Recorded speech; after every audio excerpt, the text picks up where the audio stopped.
ये था चश्मा कल तक, ये आंखें अब एक नए कल की तरफ। सुबह उठते हो आप, हाथ चश्मे की तरफ जाता है। बिना चश्मे की जिंदगी का सुख का एहसास उसको ही हो सकता है जिसने चश्मा पहना। ऑपरेशन होने के बाद, लेजर चश्मा हटने के बाद आपको अगले दिन से 100% दिख रहा है। हाँ, मैं जिससे भी कह रहा था कि मैं आंख का ऑपरेशन करवाने जा रहा हूँ, उनका दिमाग खराब है, सारी चीजें तुम्हारी आंखों पे है। अगर आंखों कुछ होगा क्या होगा? 40 साल के ऊपर व्यक्ति को चश्मा हटवाना हो, कौन सा लेजिक ऑपरेशन करवाए? 50 साल के बाद जो लोग हैं वो सर्जरी करवाए, चश्मा पहने रहे। चश्मे का नंबर 99% लोगों का हट सकता है किसी भी उम्र। सबको होता है मोतियाबिंद। If we live long enough तो हम सबको मोतियाबिंद होगा। कोई आदमी रात को 2 पैक चढ़ा के या 4 पैक चढ़ा के बैठा हो, उसके बाद भी उसकी आंखें लाल से सफेद हो सकती हैं। जी हाँ, ऐसे आई ड्रॉप्स हैं, बट इनका रेगुलर यूज करने से इनफैक्ट आपकी आंखें फ्यूचर में ज्यादा लाल रहेंगी। अगर आपकी आंख के आंसू अच्छे हैं और आपकी आंख में कोई बीमारी नहीं है, आपको एडिशनली किसी भी ड्रॉप, किसी भी मेडिकेशन की जरूरत नहीं है। तो ये जो ब्लू वाली रेज होती है, इससे कोई फर्क पड़ता है आंखों में? देखिए 2025 के अंदर ब्लू रेज कटिंग ग्लासेस का कोई रोल नहीं है। तो आप ये कह रहे हैं कि उसने हमको लूट लिया पैसा बढ़ा के। आंखों से जुड़ा सबसे बड़ा मिथक क्या है? बच्चे को चश्मा लगा हुआ है, चश्मा नहीं पहना तो नंबर बढ़ जाएगा। जो लड़कियां रोज काजल लगाती हैं, आंखों के नीचे काजल सुरमा लगाने से आंखें खराब होती हैं। बहुत सारे मेरे पेशेंट्स हैं जिन्होंने काजल से आई लाइनर पे शिफ्ट किया, उसी से उनकी आंख की एलर्जी और ड्राई आई ठीक हो गई। तो आंखों की सर्जरी में एआई का उपयोग क्या है? किसी भी चीज के पीछे एआई लगा दो तो वो बिकने लगती है। एक दिन में मैक्सिमम कितनी सर्जरी किया? 40 सर्जरी के करीब करे होंगे। 40 जी। लेसिक सर्जरी जो मैंने कराई, क्या चश्मा जिंदगी में मुझे फिर दोबारा लगेगा? 99% से ज्यादा चांस है कि नहीं होगा। क्या मेरी आंखें और आपकी आंखें दोनों एक तरह की आंखें हैं, या मुझे सेंसिटिविटी ज्यादा बरतनी है जिंदगी भर और आपको नहीं बरतनी क्योंकि आपकी नेचुरली ठीक थी? आपकी आईज और मेरी आईज में ऐसा कुछ भी फर्क नहीं है। लेसिक सर्जरी के बाद कितने दिन इंसान को सावधानी बरतनी होती है? आंख को मसलना नहीं है, आंख में चोट ना लगे और आंख में पानी ना जाए, ये चीज का आपको खास ख्याल पहले 3 से 4 दिन रखना है। कॉन्टेक्ट लेंस लगाना खतरनाक होता है? कॉन्टेक्ट लेंस के साथ कई लेकिन जुड़े हुए हैं। कोई इंसान जो अपना चश्मा हटवाता है सर्जरी के जरिए, वो कितना आसान या कितना कठिन प्रोसेस है? लेजर सर्जरी बहुत ज्यादा आसान सर्जरी है। ना इसमें कोई इंजेक्शन है, ना कोई पट्टी है, कोई एनेस्थीसिया नहीं है। सबसे ज्यादा बड़ी पावर कितनी थी जिसका आपने लेजिक किया? हाईएस्ट नंबर जो कि मैंने ऑपरेशन से हटाया, दैट इज -28। -28। एनडीटीवी में मेरे कई सारे सहयोगी थे, तो उन्होंने कहा कि यार तुम स्माइल सर्जरी करवा लो। किसी ने कहा सिल्क सर्जरी करवा लो, जो मैंने करवाई थी वो थी कॉन्टोरा विजन। कौन सी बेस्ट है? एक्चुअल बात ये सब ना ब्रांड नेम है। तो एक्चुअली बहुत ज्यादा सोशल मीडिया में ये सारे ब्रांड नेम्स पॉपुलर हो गए हैं। सस्ता सुंदर टिकाऊ चश्मा हटाने की कौन सी तकनीक है? बोलिए टिकाऊ सुंदर सस्ता। लेजर सर्जरी बहुत महंगी नहीं है, तो इसको कंपेयर करेंगे ना चश्मों की और कॉन्टैक्ट लेंसेज की, तो ये कॉस्ट कुछ भी नहीं है। देश के उन हिस्सों में जहाँ प्रदूषण ज्यादा है, वहाँ पर खुली आंखों से सुबह शाम घूमने में क्या आंखें खराब हो सकती हैं? सो ये जो पोल्यूशन है ये हमारी आंखों को तंग तो कर रही है, बट ट्रूथ ये है कि हम इससे कुछ हद तक बच सकते हैं। ये कहते हैं कि 18 साल के बाद चश्मे का नंबर नहीं बढ़ता है। हमारे एक बाबा है उत्तराखंड के, वो अक्सर कहते हैं आंखों को चश्मा हटा दो, ये योग करो, इससे दूर हो जाएगा। इसके जो दावे हैं ना, ये बहुत सही नहीं है। वैसे मेरा चश्मा हटाते वक्त थोड़ा डर तो आपको भी लगा होगा। शुभांकर जी का अगर हम चश्मा हटा रहे हैं, आउटकम अच्छा होगा तो शुभांकर जी सबको बताएंगे, और आउटकम नहीं अच्छा होगा तो भी सबको बताएंगे। तो भी सबको बताएंगे।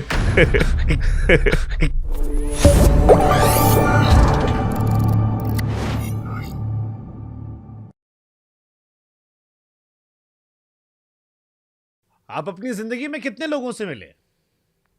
ये सवाल इसलिए पूछ रहा हूं क्योंकि मेरे आज के जो मेहमान हैं उन्होंने 30,000 लोगों की आंखें ठीक की हैं। 15 साल का तजुर्बा है, और आंखें बड़ी कमाल की चीज होती हैं। ये आंखें ही हैं जिससे दुनिया खूबसूरत दिखती है।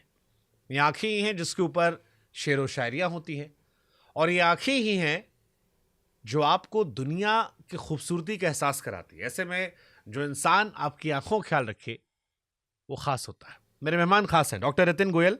बहुत बहुत स्वागत है आपका। बहुत सारे डॉक्टर्स को आपने ट्रेन किया, 30,000 प्लस सर्जरीज। शायद मैं अपनी जिंदगी में इतने लोगों से प्रत्यक्ष तौर पर मिला हूं, मुझे अंदाजा नहीं है। Thank you Shubhankar. Thank you मुझे बुलाने के लिए, और थैंक यू इतने अच्छे इंट्रोडक्शन के लिए। हालांकि डॉक्टर साहब के बारे में एक हमको इंट्रोडक्शन और देना है। ये चश्मा जो हमारा है ये डॉक्टर साहब ने उतरवाया है, और इस चश्मे के बिना हमको अब दिखाई पड़ रहा है। पूरी जिंदगी हमने चश्मा लगाया और डॉक्टर रितिन के पास जाकर जिंदगी भर के लिए हटा दिया।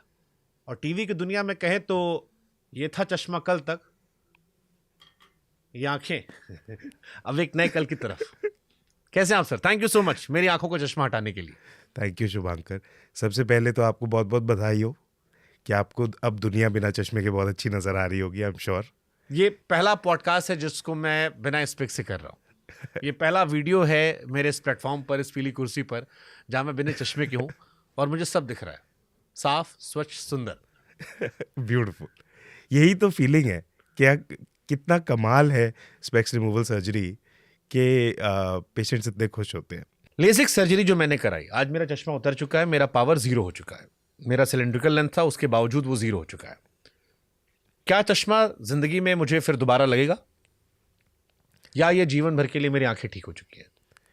सर देखिए, आपकी आंख का एक नेचुरल नंबर है। आज की डेट में जो वो नंबर है, और वो पिछले 10 साल से स्थिर है, हमने आज की डेट में उस नंबर को 0 कर दिया है लेज़र से, और ये प्रैक्टिकली 0 ही रहेगा लाइफ लॉन्ग। लेकिन क्या आपका नंबर फर्दर इंक्रीज हो सकता है? 99% से ज़्यादा चांस है कि नहीं होगा। 1% तो देखिए, कोई भी ह्यूमन बॉडी है, उसमें चेंजेस आ सकते हैं। मैं इसको अपने पेशेंट्स को ये समझाता हूँ कि अगर हम 1000 लोगों का ऑपरेशन करेंगे, तो जो फर्स्ट डे पे रिजल्ट आएगा 0 नंबर का, वो लाइफ लॉन्ग के लिए स्टेबल रहेगा। ऐसा 999 या 998 पेशेंट्स का होगा। 1 या 2 पेशेंट होंगे 1000 में से जिनकी आंख में हो सकता है समय के साथ कुछ चेंजेस आएंगे। इसमें भी कुछ रिस्क फैक्टर्स हैं, जैसे प्रेगनेंसी के दौरान हमारी आंख का नंबर फ्लक्चुएट कर जाता है। सो गर्ल्स में at the time of pregnancy थोड़ा सा नंबर चेंज हो सकता है, वो भी हटाया जा सकता है लेज़र दोबारा करके। दूसरा एक पार्ट ये है कि जब हम 40 साल की उम्र में हो जाते हैं, तो हमारा दूर और पास का नंबर अलग अलग हो जाता है। इसको थोड़ा सा एक्सप्लेन कर रहा हूँ। 40 से पहले तक हमारा दूर और पास का एक ही चश्मा होता है। ये जो आपका चश्मा है, ये दूर के लिए भी यही है और पास के लिए भी यही है। लेकिन जब आप 40 की उम्र क्रॉस कर जाएंगे, तो बाईफोकल या प्रोग्रेसिव ग्लास आप देखते होंगे लोग लगाते हैं, कि दूर का नंबर अलग, पास का नंबर अलग। ये लेज़र सर्जरी आपका दूर का नंबर हटा रही है, क्योंकि पास का भी सेम है, तो वो भी हटा रहेगा। 40 के बाद में आपको पास का चश्मा आएगा, जैसे मुझे आएगा, जैसे किसी और को आएगा। 60 की उम्र के नज़दीक जाके आपको सफ़ेद मोतिया आएगा, जैसे मुझे आएगा, जैसे सबको आएगा। उस समय पर हो सकता है आपको फिर चश्मा लगेगा, उसके लिए आपको ग्लास लगाना पड़ सकता है। वो चश्मा भी हटाया जा सकता है अलग तरीके से। हाँ, तो सवाल ये है कि मान लीजिए, तो आप ये कह रहे हैं कि अगले 30 साल तक मेरी आंखें मस्त रहेंगी, रहनी चाहिए। I can enjoy. Yes. But अगर 60 साल के आसपास चश्मा फिर आता है, तो फिर वो हट सकता है? देखिए, अराउंड जैसे इस बार सर्जरी में 20 मिनट लगा था। सर्जरी इटसेल्फ तो 5 ही मिनट लगा हाँ, था। प्रोसीजर बाकी सब सेटअप में। करेक्ट। देखिए, हर एज ग्रुप में ना चश्मा हटाने का एक अलग तरीका है। सबसे कॉमन तरीका स्पेक्स रिमूवल का है लेज़र सर्जरी। इसका परफेक्ट एज ग्रुप है बिटवीन 18 टू 40। 18 साल की उम्र के बाद कोई भी अपना लेज़र सर्जरी करा सकते हैं चश्मा हटाने के लिए। 40 साल की उम्र तक लेज़र सर्जरी बहुत सक्सेसफुल है। एक्चुअली लेज़र सर्जरी इसके बाद भी किया जा सकता है, बट लेज़र सर्जरी एक ही नंबर हटाता है, दूर का नंबर, क्योंकि 40 तक दूर और पास का सेम है, तो दोनों हट जाते हैं। और 40 के बाद दूर और पास के अलग अलग हैं, तो दूर का हट जाएगा, लेकिन पास का फिर भी लगाना पड़ेगा। ये 18 साल एज ग्रुप आप क्यों लेते हो चश्मा हटाने के लिए? ये एक इंटरनेशनल कन्वेंशन है।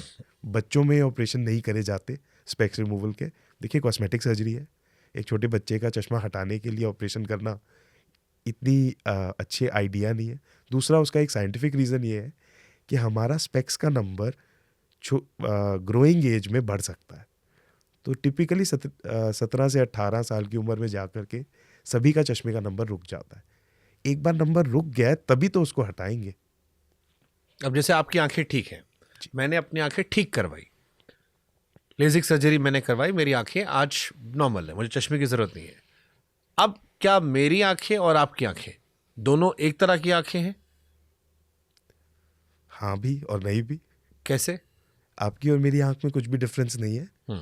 मेरी आंख, मेरे को चश्मा नहीं है बचपन से, तो मेरी आंख हमेशा फोकस में थी। आप इसको इजीली समझिए, हमारी आंख एक कैमरा है जो कि एक अच्छे फोकस में है, इसलिए हमें चश्मा नहीं लगता। आपकी आंख एक कैमरा है जो थोड़ी सी आउट ऑफ फोकस थी।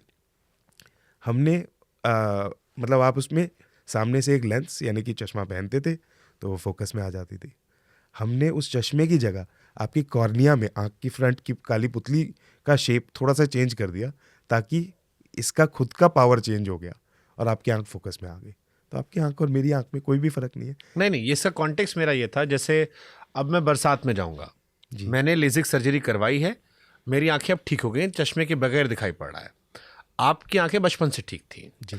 अब मैं बरसात में जाऊंगा, आप बरसात में जाएंगे, मैं धूल में जाऊंगा, आप धूल में जाएंगे, मैं पानी के अंदर जाऊंगा, आप पानी के अंदर जाएंगे, मैं ऊपर पहाड़ पे चढ़ के जाऊंगा, आप पहाड़ पे चढ़ जाएंगे, या मुझे क्रिकेट की बॉल लगती है, आपको क्रिकेट की बॉल लगती है, बैडमिंटन लगता है, कुछ भी झटके, कुछ भी चीज़ें, क्या दोनों का एक ही असर है या अलग अलग है? या मुझे सेंसिटिविटी ज़्यादा बरतनी है ज़िंदगी भर और आपको नहीं बरतनी हो कि आपकी नेचुरली ठीक थी? नहीं, ऐसा नहीं है। आपकी आइज़ और मेरी आइज़ में ऐसा कुछ भी फ़र्क नहीं है। आपकी एक है इनिशियल पीरियड में, जैसे अभी 10 ही दिन हुए हैं, इस दौरान में तो अगर आपकी आंख में कोई चोट लग जाए या आपकी आंख में कोई इन्फेक्टेड पानी चला जाए, तो सर्जरी को वो अफेक्ट कर सकता है, ख़राब कर सकता है। एक बार 2-4 महीने निकल गए, उसके बाद आपकी आंख और मेरी आंख में ऐसा कोई भी अंतर नहीं है। कोई आपका एक्स्ट्रा एहतियात, एक्स्ट्रा प्रिकॉशन नहीं है जो आपको बरतने की ज़रूरत है इसके पॉइंट ऑफ व्यू से। हाँ, आपकी और मेरी आंख में एक डिफरेंस ये ज़रूर है कि अगर हम प्रॉपरली आई को एग्जामिन करेंगे, तो आपकी आंख को देख करके ये बता सकते हैं कि इसमें लेज़र सर्जरी हुआ है। वो तो टेक्निकल आदमी आप बता पाएंगे ना, आम आदमी तो बता नहीं नहीं, पाएगा। कोई भी नहीं। और शायद मतलब आप तो देखो मेरे पास आएंगे तो मुझे याद होगा मैंने आपका ऑपरेशन किया है, बट कितने ऐसे पेशेंट्स हैं जिनका 5 साल 8 साल पहले मैंने सर्जरी किया है, आते हैं, मैं उनको देखता हूँ और मैं कहता हूँ आपकी आंखें बहुत अच्छी हैं, आपको तो चश्मे की जरूरत ही नहीं। तो कहता है आप ही ने तो हटाया था 5 साल पहले। तो मुझे भी दोबारा देखना पड़ता है, अरे हाँ हटाया था, करेक्ट। लेजिक सर्जरी के बाद कितने दिन इंसान को सावधानी बरतनी होती है और किस किस तरह की सावधानी? सर देखिए, बेसिक सावधानी है आँख को मसलना नहीं है, आँख में चोट ना लगे, आँख में धूल मिट्टी ना जाए और आँख में पानी ना जाए। ये चीज़ का आपको खास ख्याल पहले 3 से 4 दिन रखना है और कैजुअली इसका ख्याल 1 महीने तक रखना है। और एक बार 1 महीना निकल गया, इसके बाद आप इसको भूल सकते हैं कि आपने कोई सर्जरी कराई थी और आपको कोई भी किसी भी तरह का एहतियात बरतने की ज़रूरत नहीं होगी। ओके, फिर मतलब सब कुछ नॉर्मल है? एकदम नॉर्मल। ठीक है। लेजिक सर्जरी के बारे में, क्योंकि आंखों का इलाज, एक तो बहुत लोग डरते भी हैं कि आंखों में क्या होता होगा, बड़ी सेंसिटिव, जैसे अभी आपने कहा कि यहाँ पर एक कांटा पीटा गया, सुनकर बड़ा डरावना लगता है। एक बार आम सरल शब्दों में बताइए कि कोई इंसान जो अपना चश्मा हटवाता है सर्जरी के जरिए, वो कितना आसान या कितना कठिन प्रोसेस है? लेज़र सर्जरी बहुत ज़्यादा आसान सर्जरी है। हम लोग आँखों की 36 तरह की अलग अलग ऑपरेशन करते हैं। लेज़र सर्जरी, मोतियाबिंद के ऑपरेशन, आँख के पर्दे के ऑपरेशन, काले मोतियों के ऑपरेशन, पुतली बदलने के ऑपरेशन, इन सब में से as a doctor, as a surgeon, सबसे आसान था लेसिक सर्जरी सीखना। इसके अंदर हमारी जो आँख की ये काली पुतली है, जो ब्लैक आपको मेरी आँख का नज़र आ रहा है, इस काली पुतली के ऊपर एक कांच होता है ऐसे राउंड शेप का। हमने इसको लेज़र से तराश के इस थोड़ा सा फ्लैट कर दिया और इसका पावर थोड़ा कम कर दिया। इससे आपका जो माइनस का चश्मे का पावर होता है वो कम हो जाता है। हम इसको इतना तराशते हैं, इतना फ्लैट करते हैं कि ये नंबर 0 हो जाए। बहुत ज़्यादा एक्यूरेट सर्जरी है, बहुत ही ईजी सर्जरी है। सबसे ज़्यादा बड़ी पावर कितनी थी जिसका आपने लेजिक किया? सो देखिए, लेज़र सर्जरी टिपिकली पहली बात मैं आपको थोड़ी सी इसको थोड़ी डिटेल में समझाऊंगा कि लेज़र सर्जरी पिछले 30 साल से हो रही है। ओके। हमारे हॉस्पिटल में ही पिछले 25 साल से हो रही है। विश्व भर में 30 इयर्स हो गए और लेज़र्स इम्प्रूव हुए हैं समय के साथ, लेकिन ऐसा नहीं है कि टोटल रेवोल्यूशन हो गया। वही लेज़र्स रिफाइन हुए, इक्विपमेंट बेटर हुई है, चीज़ें बेटर हुई है, लेकिन हमारी समझ बहुत बेटर होती चली जा रही है। शुरुआत में जब लेज़र आया, रिजल्ट्स इतने अच्छे थे, तो लेज़र से 10, 11, 12, 14, 15 नंबर तक के भी लेज़र हमारे हॉस्पिटल में भी किए जाते थे। फिर 2006 में एक टेक्नोलॉजी आई ICL, जिसमें कि पुतली में लेज़र नहीं किया जाता, आँख के अंदर एक एडिशनल लेंस लगाया जाता है और उससे चश्मा हट सकता है। सो हाई नंबर की पावर्स में ICL सर्जरी किया जाता है। हाईएस्ट नंबर जो कि मैंने ऑपरेशन से हटाया है, दैट इज़ -28। -28? -28। -28 का मतलब ये है कि पेशेंट जब चश्मा हटा देते हैं तो उनको सिर्फ इतनी दूरी तक नजर आता है, इसके बाद की सारी दुनिया बहुत बहुत ज्यादा धुंधली है। और वो पेशेंट मतलब इतनी आंखें कैसे खराब हो जाती लोगों की? -28? That's insane. चश्मे का नंबर होना का मतलब ये नहीं है कि आंखें खराब है। चश्मे का नंबर होने का मतलब सिर्फ यही है कि आंख आउट ऑफ फोकस है, कोई बीमारी नहीं है ये। हाँ, वो डॉक्टर के एक नजरिए से खूबसूरत एहसास है कि व्याख्या उसकी है। बट ये जैसे -2 -3 समझ में आता है, इसके ऊपर जो आंखें जा रही है -10 के पार, क्या फैक्टर्स होते हैं कितनी आंखें मतलब आउट ऑफ फोकस जा रही है? हाई नंबर होने के क्या रीजंस हैं? बहुत सारे फैक्टर्स हैं जिसको हम समझते हैं और जिनको हम नहीं भी समझते। जेनेटिक्स एक फैक्टर है। देखा गया है कि जहाँ दोनों पेरेंट्स या एक पेरेंट का चश्मे का नंबर ज़्यादा है, वहाँ बच्चों के भी चश्मे के नंबर ज़्यादा होने का चांस है। दूसरा एक फैक्टर है बहुत ज़्यादा excessive indoor screen time, indoor video games, mobile games. इसके ऊपर बहुत रिसर्च है जो कहती है कि हाँ, ये भी हमारी आँख के इलोंगेशन, आँख के साइज़ को बढ़ने की टेंडेंसी देता है। इसीलिए अब गाइडलाइंस ये बताती हैं बच्चों को कि दिन में 2 से 3 घंटा आउटडोर एक्टिविटी, धूप में जाना बहुत ज़रूरी है। इससे चश्मे का नंबर बढ़ने से रुक सकता है। बाकी वेरी हाई नंबर्स का एक कारण होता है पैथोलॉजिकल मायोपिया, इस बीमारी को बोलते हैं। कुछ लोग इस चीज़ के लिए प्रीडिस्पोज्ड हैं और उनका चश्मे का नंबर बढ़ता चले जाता है, इसीलिए वो इतना ज़्यादा हाई हो जाता है। अब जैसे मुझे बचपन में चश्मा नहीं लगा था, फिर चश्मा आया, अब चश्मा मैंने लेजिक से हटवा दिया जी। अब जो मेरा बच्चा होगा क्या उसको चश्मे का नंबर होगा? क्योंकि मैंने चश्मा यहाँ हासिल किया था, बचपन से चश्मा नहीं था मेरा। देखिए, आप बचपन से इस हाइट के थोड़ी थे। एक उम्र है ना ग्रोथ की। हाँ। अब और मैं आपकी हाइट का थोड़ी ना हूं, तो ये कहना कि आपके बच्चे को चश्मा आएगा या नहीं, चांस की बात है। मेरे बच्चे को चश्मा आएगा या नहीं, चांस की बात है। लेकिन क्या आपके बच्चे को चश्मा आने का चांस मेरे बच्चे से ज़्यादा है? मुझे बचपन से चश्मा नहीं है, बाद में भी नहीं आया, तो हाँ, आपके बच्चे को चश्मा आने का चांस मेरे बच्चे से थोड़ा सा ज़्यादा है। मतलब एक क्लाइंट आपको और बढ़ जाएगा फिर। ओके, लेजिक में आप मुझे बताइए कितने प्रकार के लेजिक होते हैं? क्योंकि जब मैं लेजिक कराने की बात कर रहा था, मुझे याद है मैं NDTV में मेरे कई सारे सहयोगी थे, तो मेरे एक सहयोगी हैं विकास भदौरिया जी, अच्छे रिपोर्टर, तो उन्होंने कहा कि यार तुम स्माइल सर्जरी करवा लो, मैं फलाने डॉक्टर जानता हूँ, स्माइल कर लो। किसी ने कहा सिल्क सर्जरी करवा लो, मुझे नहीं पता था क्या है, मेरे लिए स्माइल मुस्कुराहट है, सिल्क अलग। हमने जो करवाई वो थी कॉन्टोरा विजन, जो मैंने करवाई थी। अब ये सब एक ही है, अलग अलग लेजिक है, क्या है, तीनों में फ़र्क क्या है, कितना समय का फ़र्क है, कौन सी बेस्ट है? बहुत अच्छा सवाल है, बट एक्चुअल बात ये सब ना ब्रांड नेम है। अब ये कहना कि कौन सा ज़्यादा अच्छा है, कौन सा ज़्यादा ख़राब है, तो ब्रांड्स के बीच में चूज़ करना हो गया। बहुत पेशेंट आते हैं, एक्चुअली बहुत ज़्यादा सोशल मीडिया में ये सारे ब्रांड नेम्स पॉपुलर हो गए हैं, इस वजह से ब्रांड नेम एज इन?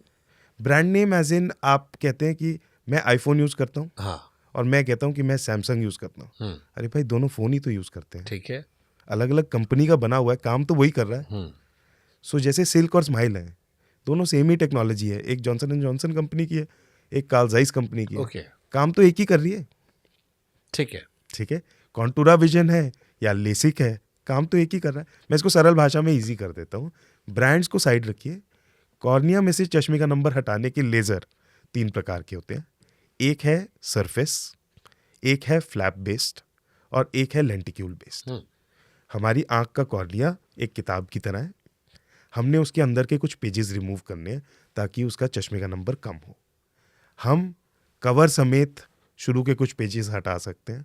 ये हो गया सरफेस। लेज़र ऊपरी सतह से काम करेगा, कवर भी हट जाएगा, कुछ पेजेस भी हट जाएंगे। ये कवर कुछ दिनों में वापस ग्रो करेगा, और इन दिनों में आपको थोड़ा डिस्कम्फर्ट रहेगा, विजन थोड़ी धुंधली होगी। सरफेस प्रोसीजर के साथ हीलिंग टाइम थोड़ा ज़्यादा होगा, थोड़ा सा पेन ज़्यादा होता है, 4 से 5 दिन तक लोग परेशान होते हैं। ये एक पुरानी टेक्नोलॉजी है, बहुत सेफ टेक्नोलॉजी है, बहुत अच्छी टेक्नोलॉजी है, आज भी करी जाती है कुछ सिलेक्ट पेशेंट्स के लिए। फ्लैप बेस्ड टेक्नोलॉजी, जिसके अंदर इस किताब का कवर समेत कुछ पेजेस को हम खोल देंगे, लेज़र द्वारा कुछ पेजेस को रिमूव करेंगे और इस किताब का कवर वापस बंद कर देंगे। 4 घंटे में एज पे हीलिंग होगी, अगले दिन सुबह से परफेक्ट विजन आ जाएगी। और तीसरा टाइप ये है जिसके अंदर हम लेज़र द्वारा कुछ पेजेस मार्क कर लेंगे, मैनुअली इन पेजेस को पकड़ करके नोच करके बाहर निकालेंगे। ये जो लेंटिक्यूल निकला है, इसी टेक्नोलॉजी को बोलते हैं सिल्क और स्माइल। बहुत पॉपुलर है, ये बाद में आई है। इसके रिजल्ट्स पर्सनली मुझे ऐसा लगता है कि फ्लैप बेस्ड प्रोसीजर्स जितने अच्छे नहीं हैं। इसके कुछ अपने बेनिफिट्स हैं, ड्राई आई में थोड़ा बेटर होता है, बट क्योंकि मुझे लगता है कि पेशेंट्स लेज़र सर्जरी कराने आ रहे हैं चश्मा हटवाने के लिए, तो क्वालिटी ऑफ विजन अगर नंबर 1 क्राइटेरिया है, फास्ट रिकवरी अगर नंबर 1 क्राइटेरिया है, तो फ्लैप बेस्ड प्रोसीजर कराना चाहिए। ओके। और फ्लैप बेस्ड प्रोसीजर्स हैं लेसिक, इसमें कुछ ब्रांड नेम्स हैं जैसे कि कॉन्टूरा विजन, जो कि हमने आपके केस में किया। इंटरेस्टिंग बात यह है, आपका कंपाउंड सिलेंड्रिकल नंबर है, मतलब कि ये तिरछा नंबर है। इसके अंदर जैसे हमारी आँख की पुतली राउंड होती है, कुछ लोगों की आँख की पुतली रग्बी बॉल की तरह थोड़ी सी चपटी होती है। हमने लेज़र करके इसका शेप थोड़ा राउंड दोबारा किया है। इस तरह के नंबर्स, जिन पेशेंट्स का सिलेंड्रिकल पावर हो, कंपाउंड सिलेंड्रिकल पावर हो, हाई सिलेंड्रिकल पावर हो या प्लस पावर हो, इन केसेस में लेंटिक्यूल सर्जरी जैसे कि सिल्क और स्माइल करे ही नहीं जा सकते हैं। ओके। अब हमारे देश में कहते हैं सस्ता सुंदर टिकाऊ। एक आदमी है जिसके पास पैसा है, वो कहेगा भाई साहब जो सबसे प्रीमियम आपकी आंख ठीक करने की तरकीब है वो कर दीजिए। फिर एक बड़ा दर्शक होगा 140 करोड़ की आबादी में जो बहुत पैसा खर्च नहीं करता, लाखों रुपए खर्च नहीं करता अपनी आंख ठीक करवाने के लिए, भाई साहब 2000 का चश्मा पहन लेंगे, कौन लाख रुपए फूकेगा। सस्ता सुंदर टिकाऊ चश्मा हटाने की कौन सी तकनीक है कि जिंदगी भर का चश्मा भी हट जाए और बहुत ज्यादा पैसा भी खर्चा ना डॉक्टर साहब को देना पड़े। सो पहली बात, सबसे पहले आपको टोकूंगा इसके लिए, सस्ता सुंदर टिकाऊ बहुत ही गलत कॉन्सेप्ट है हेल्थ केयर के लिए। इंडियन सेइंग है सस्ता सुंदर टिकाऊ, लेकिन इसको पलट दीजिए ना, बोलिए टिकाऊ सुंदर सस्ता। आप जो ऑपरेशन कराना चाहते हैं, सभी चाहते हैं कि सस्ता हो, लेकिन वो टिकना चाहिए, वो ज़्यादा इंपॉर्टेंट है। लेज़र सर्जरी बहुत महंगी नहीं है। लेज़र सर्जरी का कॉस्ट 50,000 रुपये से लेके 1 लाख रुपये के बीच में आता है, अलग अलग टेक्निक्स के साथ, और ये सभी टेक्निक्स बहुत अच्छे हैं। सो अगर आप ये सोचें कि 50,000 रुपये में आपका लेज़र सर्जरी हो रहा है और अलग अलग शहरों में अलग अलग कॉस्ट का थोड़ा थोड़ा डिफरेंस होगा। ऑफ कोर्स बड़े शहर में थोड़ा कॉस्ट ज़्यादा होगा, सैलरी ज़्यादा है, रेंट ज़्यादा है, ओवरऑल हॉस्पिटल का खर्चा ज़्यादा हो रहा है। वही एक छोटे शहर में कर लेंगे तो उसी चीज़ का कुछ कॉस्ट कम हो जाएगा। इक्विपमेंट वाइज भी थोड़ा फ़र्क होगा। अगर हम कॉन्टूरा कर रहे हैं, मशीन्स महंगी हैं, डॉक्टर ज़्यादा एक्सपीरियंस है, थोड़ा एक्सपेंसिव होगा, वही चीज़ कुछ कम हो जाएगी। अगर आप लाइफ टाइम कॉस्ट के साथ इसको कंपेयर करेंगे ना, चश्मों की और कॉन्टैक्ट लेंसेज की, तो ये कॉस्ट कुछ भी नहीं है। आप हर 2 साल में नया चश्मा बनवाते हैं 5 से 10,000 रुपये का, और अगर आपने एक ही बार 50,000 से लाख का लाइफ लॉन्ग के लिए लेज़र सर्जरी करा लिया तो क्या ही कॉस्ट लगा है। आप ये भी तो समझिए कितना पैसा आप वहाँ से सेव भी तो करेंगे। TV anchors, film star, cricketers और एयरलाइन कंपनी में काम करने वाले, क्या इनमें जिनको भी चश्मा लगा है उनको ज़रूरी हटवाना, लेज़िक करवाना चाहिए, उनको आप रिकमेंड करोगे? सर चश्मा हटाना एक ऑप्शनल डिसीजन है, एक पर्सनल डिसीजन है। ऐसे बहुत सारे लोग हैं जो चश्मा पहनना पसंद करते हैं और उनको इसकी रिक्वायरमेंट ही नहीं है, उनको नीड ही नहीं फील होती। तो अगर आपको चश्मा हटवाने की ज़रूरत नहीं है तो आपको लेज़र क्यों कराना है? चश्मा लगाइए, कुछ लोग अच्छे लगते हैं चश्मे के सबसे ज़्यादा हमें भी अच्छा लगता है चश्मे में। अगर आप चाहें तो फिर से देख सकते हैं, कुछ लोग जिनको लगता है चश्मे में अच्छे लगते हैं हम। सो बट अदरवाइज बहुत सारी ऐसी जॉब्स हैं जिसमें रिक्वायर्ड है चश्मा हटवाना। सो हमारे पास बहुत सारे पेशेंट्स आते हैं जिनके सिविल सर्विसेज के एग्ज़ाम हैं, गवर्नमेंट जॉब्स के एग्ज़ाम हैं, रेलवेज़ के एग्ज़ाम हैं, army, navy, air force, merchant navy, state के civil services, Delhi police, state police.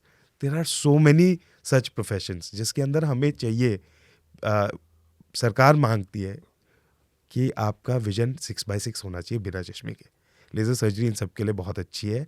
हाँ, कुछ इनमें से ऐसे प्रोफेशंस हैं जिसके अंदर कुछ स्पेसिफिक क्राइटेरिया है, कौन से टाइप का लेसिक करा जा सकता है, कितना नंबर हटाया जा सकता है, तो हम उनको फॉलो करते हैं, उन क्राइटेरियाज़ को।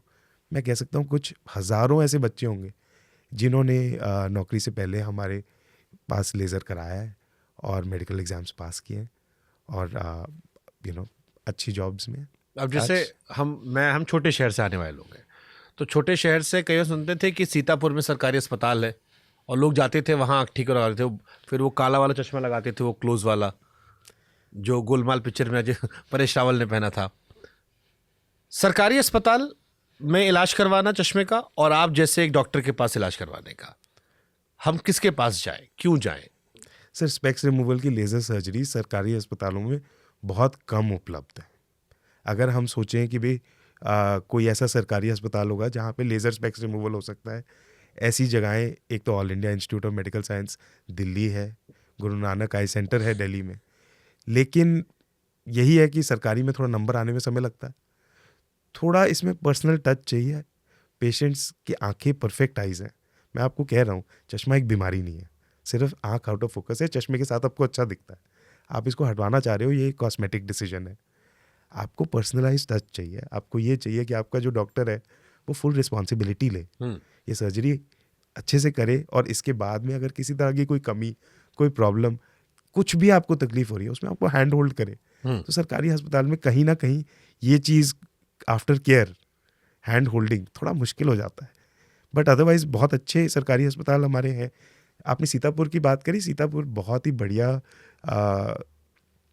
चैरिटेबल सरकारी I think semi autonomous institute है। वहाँ पे कैटरैक्ट सर्जरी का बहुत ज़्यादा नाम था। मोतियाबिंद के बहुत हाई वॉल्यूम में सर्जरीज किए, पहले पास्ट में भी करे जाते थे, आज भी करे जाते हैं।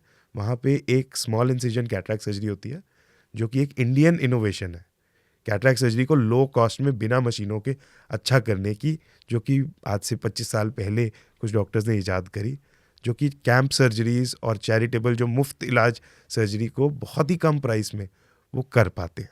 आज की डेट में ये दिल्ली और बॉम्बे जैसे बड़े शहरों में तो ये सर्जरीज बहुत कम होती हैं, बट सीतापुर एक अच्छा हॉस्पिटल है, बट वहाँ पे लेज़र की ये फैसिलिटी अवेलेबल नहीं है। ओके।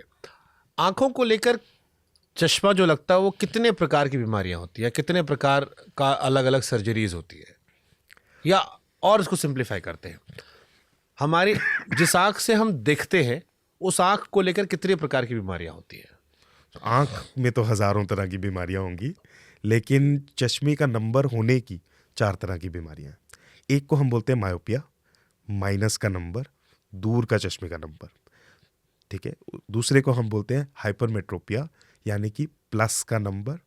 ये दूर का प्लस या दूर का और पास का एक ही नंबर है यंग लोगों में, प्लस पावर का। तीसरा है एस्टिग्मेटिज्म, सिलेंड्रिकल नंबर या तिरछा नंबर। और चौथा है प्रेसबायोपिया, जो 40 साल की उम्र के बाद आता है। तीनों को बहुत शॉर्ट में एक्सप्लेन करूंगा। मायोपिया में क्या होता है, हमारी आँख एक आई बॉल है, क्रिकेट बॉल की तरह। ये एक इस परफेक्ट साइज की होगी तो आपको चश्मे की ज़रूरत नहीं है। अगर ये आँख ज़रूरत से ज़्यादा बड़ी होगी तो इस आँख के अंदर बनने वाली फ़ोटो, ये कैमरा है, वो आउट ऑफ फोकस होगी, और इसको हम मायोपिया यानी कि माइनस का नंबर बोलते हैं। अधिकतर लोग इसी प्रॉब्लम से सफ़र करते हैं, जिनको -2, -5 का नंबर है, तो -2, -5, -8, -12, 15, 18, 25, 28, और प्लस पावर हाइपरोपिया जो मैंने बताया, उसके अंदर आँख कुछ छोटी रह गई फॉर्मेशन में, तो प्लस पावर का चश्मा लगाना पड़ता है। आपके केस में आँख तो शायद आपकी और मेरी बराबर साइज़ की होगी, लेकिन आँख की जो फ्रंट की कॉर्निया है वो राउंड की जगह, जैसे एक बास्केटबॉल राउंड होती है, ये थोड़ी सी चपटी है रग्बी बॉल की तरह, इसलिए ये आँख आउट ऑफ फोकस है। हमने लेज़र करके ये फ्रंट का कॉर्निया जो है इसको राउंड कर दिया परमानेंटली। ये 3 तरह के कॉमन नंबर हैं जो 18 से 40 की उम्र के बीच में मिलते हैं। 40 के बाद में ये तीनों जनों का ये दूर वाला नंबर पास वाले से अलग हो जाएगा। उसका कारण ये है कि आँख के भीतर एक लेंस होता है जो कि अपना पावर चेंज कर सकता है। भगवान का दिया हुआ कुदरती नेचुरल लेंस जो ऑटो फोकस का काम करता है। जैसे हम अपने कैमरा से फ़ोटो लेते हैं ना आजकल पोर्ट्रेट मोड में, तो सामने एक आदमी क्लियर दिखता है, पीछे सब धुंधला। हमारी आँख का भी जो लेंस है वो भी ऐसे ही काम करता है। अगर मैं अपने हाथ की तरफ देख रहा हूँ तो सामने सब धुंधला है। आप अपने फ़ोन में देख रहे हैं अभी, तो उसके पीछे की सारी दुनिया धुंधली है। दूर देखेंगे तो फ़ोन धुंधला हो जाएगा। ये ऑटो फोकस का जो मैकेनिज्म है हमारी आँख के अंदर, ये 40 साल के बाद वीक हो जाता है क्योंकि लेंस की इलास्टिसिटी कम हो जाती है। इसको प्रेस बायोपिया बोलते हैं। ये एक नेचुरल बीमारी, सबको होनी है, मुझे भी होगी। अच्छा, क्रिकेट की दुनिया में कई बार मैंने सुना है कि इस बल्लेबाज की आईसाइट कमज़ोर हो गई, हैंड आई कोऑर्डिनेशन अच्छा नहीं जा रहा। एक सर्टेन एज उनकी दिखाते हैं 37-38, हो सकता है 1-2 साल आगे पीछे की हो। उसका वजह यही होता है कि क्लोज आई साइट 40 के आसपास खराब होती है। सो क्लोज आई साइट का मतलब है पास के पढ़ने की आई हाँ, तो साइट। वही ना, बॉल टिप खा के जो स्विंग चौथे स्टंप से निकल रही हो, दिखना कम हो गया और फिर स्लिप पे आउट हो गए। नहीं, ये गलत सोच है। पास की नज़र का मतलब है पास की पढ़ने की नज़र, बारीक नज़र। आपको मोबाइल देखना मुश्किल हो रहा है यहाँ से, तो आप थोड़ा दूर करके देख रहे हैं। स्क्रीन देखना मुश्किल हो रहा है तो आप उसको दूर करके देख। अखबार पढ़ना मुश्किल हो रहा है तो आपको ज़्यादा दिक्कत आ रही है। हैंड आई कोऑर्डिनेशन जो एक चीज़ है ना, ये इसका हैंड और आई से ज़्यादा यहाँ पर है। ड्राइविंग में, बैटिंग में, किसी भी स्पोर्ट में, और हम जैसे डॉक्टर्स के लिए सर्जरी में हैंड आई कोऑर्डिनेशन यहाँ है। कहाँ पड़ने वाली बॉल को किस दिशा में हमने खेलना है वो यहाँ से डिसाइड होता है। सो एक एज होती है जिस समय पर आदमी अपनी पीक परफॉर्मेंस पे होता है। आई थिंक स्पोर्ट्स पर्सन्स में भी ये होती है और कुछ लोग इसको डिफाई भी करते हैं। अब जैसे हमारे विराट कोहली साहब हैं, वो बढ़िया खेलते थे ऑफ साइड की बॉल, अब चौथे स्टंप पे आउट होते हैं, उनको चश्मा भी लगा हुआ है। बीच में सोशल मीडिया पे लोग लिखने लगे कि भैया हो सकता है कि अब आंखें कमज़ोर हो गई हो, अब वो रिफ्लेक्स नहीं रहा जो पहले था उनका, अब वो चौथे स्टंप में बहुत आउट होते हैं। तो कई लोगों ने इसको आंखों का वीक होना भी माना, क्योंकि ऑफ द रिकॉर्ड मतलब ऑफ द फील्ड वो चश्मा लगाते भी हैं। जी, तो हो सकता है फैक्टर ये रिफ्लेक्सेस की, कि वो क्योंकि वहाँ पे फ्रैक्शन ऑफ सेकंड का खेल होता है, तो आंखों का रिफ्लेक्स उतने स्ट्रांग नहीं लोग मानते कि अब रहा। मैं नहीं मानता हूँ इस बात को। विराट कोहली जी की नज़र अगर थोड़ी सी भी कम होगी तो उनके पास कमी नहीं है अपनी आई साइट इम्प्रूव करने के लिए। हमारे सहवाग साहब भी तो चश्मा लगाते हैं और पहले क्रिकेट खेलते हुए वो नहीं लगाते थे, बाद में लगाते थे, और उनकी हैंड आई कोऑर्डिनेशन में कोई चक्कर नहीं था। ऑफ स्टंप के बाहर की बॉल को हमेशा कट करते थे क्योंकि दिल से और यहाँ से उनका कभी रिफ्लेक्स नहीं बिगड़ा। हम चाहते हैं भाई विराट भाई रन बनाए इस ओडीआई वर्ल्ड कप में। हम चाहते हैं कि 7-8 रन बनाए, 27 वाला वर्ल्ड कप रोहित विराट लेके जाए। But at one age every sports person has to retire. Hand eye coordination is reflex based, और ये जो रिफ्लेक्सेस हैं ये ब्रेन से, ये फीलिंग्स हैं। उनको जब वो feeling outside the off stump नहीं मिल पा रही है, वो ज़्यादा बड़ा इम्पॉर्टेंट कारण है, ना कि आई साइट। कोई व्यक्ति जो हमारी आपकी बातचीत सुन रहा हो, वो 40 साल से ऊपर का हो, 40 साल के ऊपर व्यक्ति को चश्मा हटवाना हो, कौन सा लेजिक ऑपरेशन करवाए? सो 40 साल की उम्र, 40 से पहले तो बहुत आसान है। सारे मर्ज की एक सिंपल आंसर है। 8 नंबर से कम है तो लेज़र सर्जरी, 8 नंबर से ज़्यादा है तो आईसीएल सर्जरी। 40 के ऊपर ये जो सवाल है, ये इसका सिंपल आंसर ये है कि आपकी आरएलई सर्जरी होगी या कैटरैक्ट सर्जरी। लेकिन क्या आपको कराना चाहिए या नहीं, इसके लिए आपको एक अच्छा सा आई टेस्ट कराने की ज़रूरत है। क्यों ये बात बोल रहा हूँ, थोड़ा सा डेप्थ में बताऊँगा। देखिए, अगर आपकी 40 साल की उम्र के बाद दूर की नज़र बहुत अच्छी है और पास की कुछ ख़राब है, तो आपको ऑपरेशन नहीं कराना चाहिए। अगर आपकी 40 के बाद दूर की नज़र ख़राब है लेकिन पास की अच्छी है, तो भी आपको ये ऑपरेशन नहीं कराना चाहिए।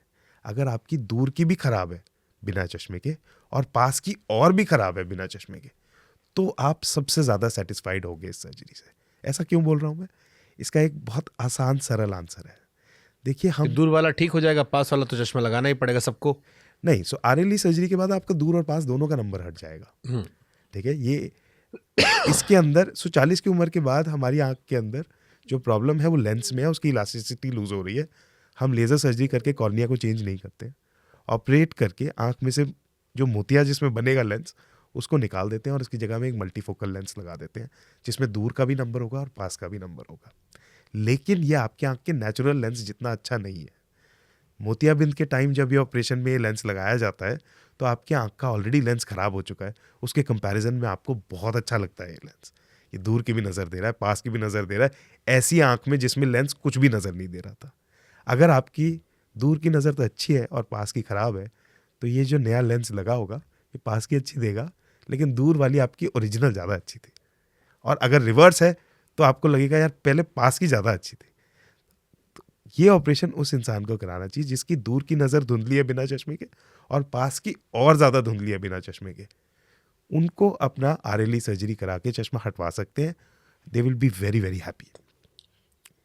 एक उम्र के बाद 50 साल के बाद जो लोग हैं जिनको चश्मा लगा हुआ है, उनको क्या सुझाव आप देंगे? वो सर्जरी करवाएं, चश्मा पहने रहें, या वो भी हमारी तरह चश्मा उतार कर बिना चश्मे के जीवन का आनंद ले सकते हैं? चश्मे का नंबर 99% लोगों का हट सकता है किस एज तक? किसी भी उम्र में, ओके। किसी भी उम्र में। जब हम मोतियाबिंद का ऑपरेशन करते हैं तो अमूमन अधिकतर लोगों का चश्मा हट जाता है उसके बाद। ये मोतियाबिंद 60 साल की उम्र में, 60 से 65 की उम्र में लगभग सभी का आता है। तो जब लोग हमारे पास मोतियाबिंद का ऑपरेशन करते हैं, और मैं रोज़ ही मोतियाबिंद के भी ऑपरेशन करता हूँ, तो उसमें मोर देन 80 to 90% पेशेंट्स का just as a side effect चश्मा हट जाता है। साइड इफेक्ट या ब्लेसिंग इफेक्ट? नहीं, सो आज की डेट में मोतियाबिंद का ऑपरेशन इतना सटीक हो गया है कि हम आई के इतने मेजरमेंट्स लेते हैं कि आंख में डलने वाला लेंस आपके आई के साइज से मैच करते हैं, जिससे कि आपका चश्मे का नंबर हट जाता है। ये आपका नॉर्मली इसमें 3 तरह के लेंसेज होते हैं। एक मोनोफोकल लेंस जो सिर्फ दूर का नंबर हटाता है, पास का चश्मा लगा लेना। कुछ extended depth of focus lenses जिसमें दूर का नंबर तो हटता ही है, पास का नंबर आता है लेकिन बहुत कम आता है। और तीसरे मल्टीफोकल या ट्राईफोकल लेंसेज जिसमें दूर का भी नंबर हट जाता है, पास का भी नंबर हट जाता है। तो जब आपको मोतियाबिंद आएगा 60-65 में, तब तो आपका चश्मा हट ही जाएगा। अगर आप चश्मे से दुखी हैं तो आप मोतियाबिंद आने का वेट नहीं कीजिए। 40 से 55 साल के बीच में जब भी चाहें तो आरएलई सर्जरी करा लीजिए। आरएलई सर्जरी मोतियाबिंद के ऑपरेशन का ही फैंसी नाम है। ये आरएलई करने के बाद इसके बाद कभी लाइफ में मोतियाबिंद आने वाला नहीं है। चश्मा आपका हट जाएगा, ट्राईफोकल लेंस डाल देंगे, दूर का भी, इंटरमीडिएट का भी, पास का भी, ये तीनों हट जाएंगे। लेकिन क्या आपको ये सर्जरी कराना चाहिए? ऑलमोस्ट 60-70% पेशेंट्स ये सर्जरी करा सकते हैं और बहुत सेटिस्फाइड होंगे। 30-40% पेशेंट्स ऐसे होंगे जिनके केस में ये सर्जरी करने के बाद हो सकता है वो कुछ हद तक डिससेटिस्फाइड हों। ये पेशेंट्स को ही आइडेंटिफाई करना तो हमारा काम है। नहीं तो हम झंडा लेकर के शुरू हो जाए ना कि आप भी चश्मा हटाओ, आप भी चश्मा हटाओ। सो आई थिंक एक डॉक्टर का बहुत इंपॉर्टेंट काम ये है जानना कि किसका ऑपरेशन नहीं करना है। उसी लिए आपके सारे टेस्ट किए गए थे। हाँ, आपने एक दिन मुझे मेरी आंखों में कुछ डाल दिया था तो मुझे एक दिन सब धुंधला चश्मे के साथ भी धुंधला दिख रहा था। तो हम ऑपरेशन से पहले जो जांचें करते हैं उसमें ये होता है कि हम आपकी आंखों का एक थरो आई चेकअप करते हैं, ये जानने के लिए कि आपकी आंख का क्या नंबर है, आप कितने नंबर का चश्मा पहनते हैं, आंख का प्रेशर कितना है, आंख के अंदर कोई मोतियाबिंद तो नहीं है, आंख का कॉर्निया या पुतली का स्ट्रक्चर कैसा है, उसका हम एक 3D मैप लेते हैं, पेंटाग्राम बोलते हैं उसको, कि इसकी थिकनेस कितनी है, इसकी शेप कैसी है, आंख के पर्दे की क्या सिचुएशन है, इसमें कोई छेद तो नहीं है, कोई बीमारी तो नहीं है, आपको कोई काला मोतिया तो नहीं है। ये कुछ स्टैंडर्ड टेस्ट होते हैं। और ड्राई आई तो नहीं है आपकी आंख में। ये कुछ स्टैंडर्ड टेस्ट हैं। ये सब कुछ देखने के बाद ही हम डिसाइड करते हैं कि आपको कौन सा लेज़र सर्जरी कराना है, सरफेस कराना है, फ्लैप कराना है, लेंटिक्यूल कराना है, और कराना चाहिए या नहीं कराना चाहिए, कोई सेफ्टी रिलेटेड इश्यूज़ तो नहीं है। फिर हम आपको ये बात समझाते हैं कि सर्जरी के बाद कितने दिन तक आपको कौन से ऑपरेशन, जो भी हम ऑपरेशन करें उसके स्पेसिफिक प्रिकॉशंस क्या हैं, कब से काम पे जा सकते हैं, कब से आप फ़ोन, टीवी, कंप्यूटर, हर चीज़ को इस्तेमाल कर सकते हैं। ये टेस्ट हम हर पेशेंट के करते हैं। और जिस पेशेंट के अंदर हमें ये मिलता है कि आपको ऑपरेशन नहीं कराना चाहिए, उसको बहुत स्ट्रिक्टली बताते हैं कि सर ऑपरेशन नहीं कीजिएगा, मेरे से तो मत कराना, किसी और से भी मत कराना, फंस जाओगे। ओके। दिल्ली एनसीआर में प्रदूषण बहुत ज़्यादा है। ये माना जा रहा है कि एक दिन में आप 30 सिगरेट कंज्यूम करते, इतना प्रदूषण है, आंखों में जलन होती है। दिल्ली एनसीआर या देश के उन हिस्सों में जहां प्रदूषण ज़्यादा है, वहां पर खुली आंखों से सुबह शाम घूमने में क्या आंखें खराब हो सकती है?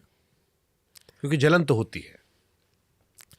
सो ये जो पोल्यूशन है और हमारी ख़राब हवा है, ये हमारी आंखों को तंग तो कर रही है। कितना तंग कर रही है, और इतना ख़राब AQI के साथ 20 साल हम रहेंगे, तो इसका लॉन्ग टर्म आउटकम क्या है ये तो शायद 20 साल बाद ही पता चलेगा। बट ट्रूथ ये है कि हम इससे कुछ हद तक बच सकते हैं। कैसे? जैसे कि हम एक रेगुलर लुब्रिकेटिंग आई ड्रॉप अपनी आंख में इस्तेमाल करें। आंखों में जलन, आप ये चीज़ नोटिस करेंगे, ऑफिस में भी पूछ लेना, सबकी आंख नहीं जल रही है। कुछ लोगों को ज़्यादा तंग कर रही है दूसरे लोगों से। जिन लोगों को ज़्यादा तंग कर रही है उनको अपना आई टेस्ट कराने की ज़रूरत है। एक बार आई टेस्ट कराइए। आपको हो सकता है कुछ ड्राई आई की प्रॉब्लम हो सकता है कुछ एलर्जी की प्रॉब्लम हो। इसको आई ड्रॉप से, ट्रीटमेंट से बेटर करा जा सकता है। ये AQI आपको कम तंग करे, ये पॉसिबल है। एक simple lubricating eye drops over the counter मिलते हैं, बहुत सारी कंपनीज के नाम से आते हैं, आप किसी भी केमिस्ट से परचेज कर सकते हैं, और रेगुलर अपनी आइज़ को में उन ड्रॉप्स को डालें तो आपकी आइज़ क्लीन होती है। वैसे तो आंखों में हमारे आंसू हैं जो कि ऑटोमेटिकली उसको क्लीन कर रहे हैं, बट आप इसको ऑगमेंट कर सकते हैं और इससे भी क्लीन कर सकते ये हैं। कहते हैं कि 18 साल के बाद चश्मे का नंबर नहीं बढ़ता है, जी, लेकिन कुछ लोग होते हैं जो दिन भर टीवी पर, मोबाइल पर एक्टिव रहते हैं, क्या उनका नंबर बढ़ता है 18 साल के बाद? सर इसके ऊपर बहुत डिबेट है और मेरे ख्याल है इसके ऊपर कोई सहमति नहीं है, डॉक्टर्स में आपस में भी नहीं है। कुछ रिसर्च दिखाती है कि 18 साल की उम्र के बाद भी हैवी स्क्रीन टाइम के साथ चश्मे का नंबर बढ़ता है, बट बहुत रिसर्च ये भी दिखाती है कि चश्मे का नंबर नहीं भी बढ़ता है। अब मैं बहुत हैवी स्क्रीन यूज़र हूँ और नियरली 40 साल का हूँ, अभी तक तो चश्मा नहीं लगा, और मेरे जैसे ऐसे लाखों करोड़ों लोग होंगे जिन लोगों का 18 साल के बाद भी चश्मे का नंबर बढ़ा है। ऐसे बहुत थोड़े लोग होते हैं, ये बहुत रेयर बात है। अब क्या वो स्क्रीन से ही बढ़ा है या नहीं? हाँ, जैसे मेरा बढ़ा था वो सिलेंड्रिकल था, उसके रीजंस अलग शायद थे।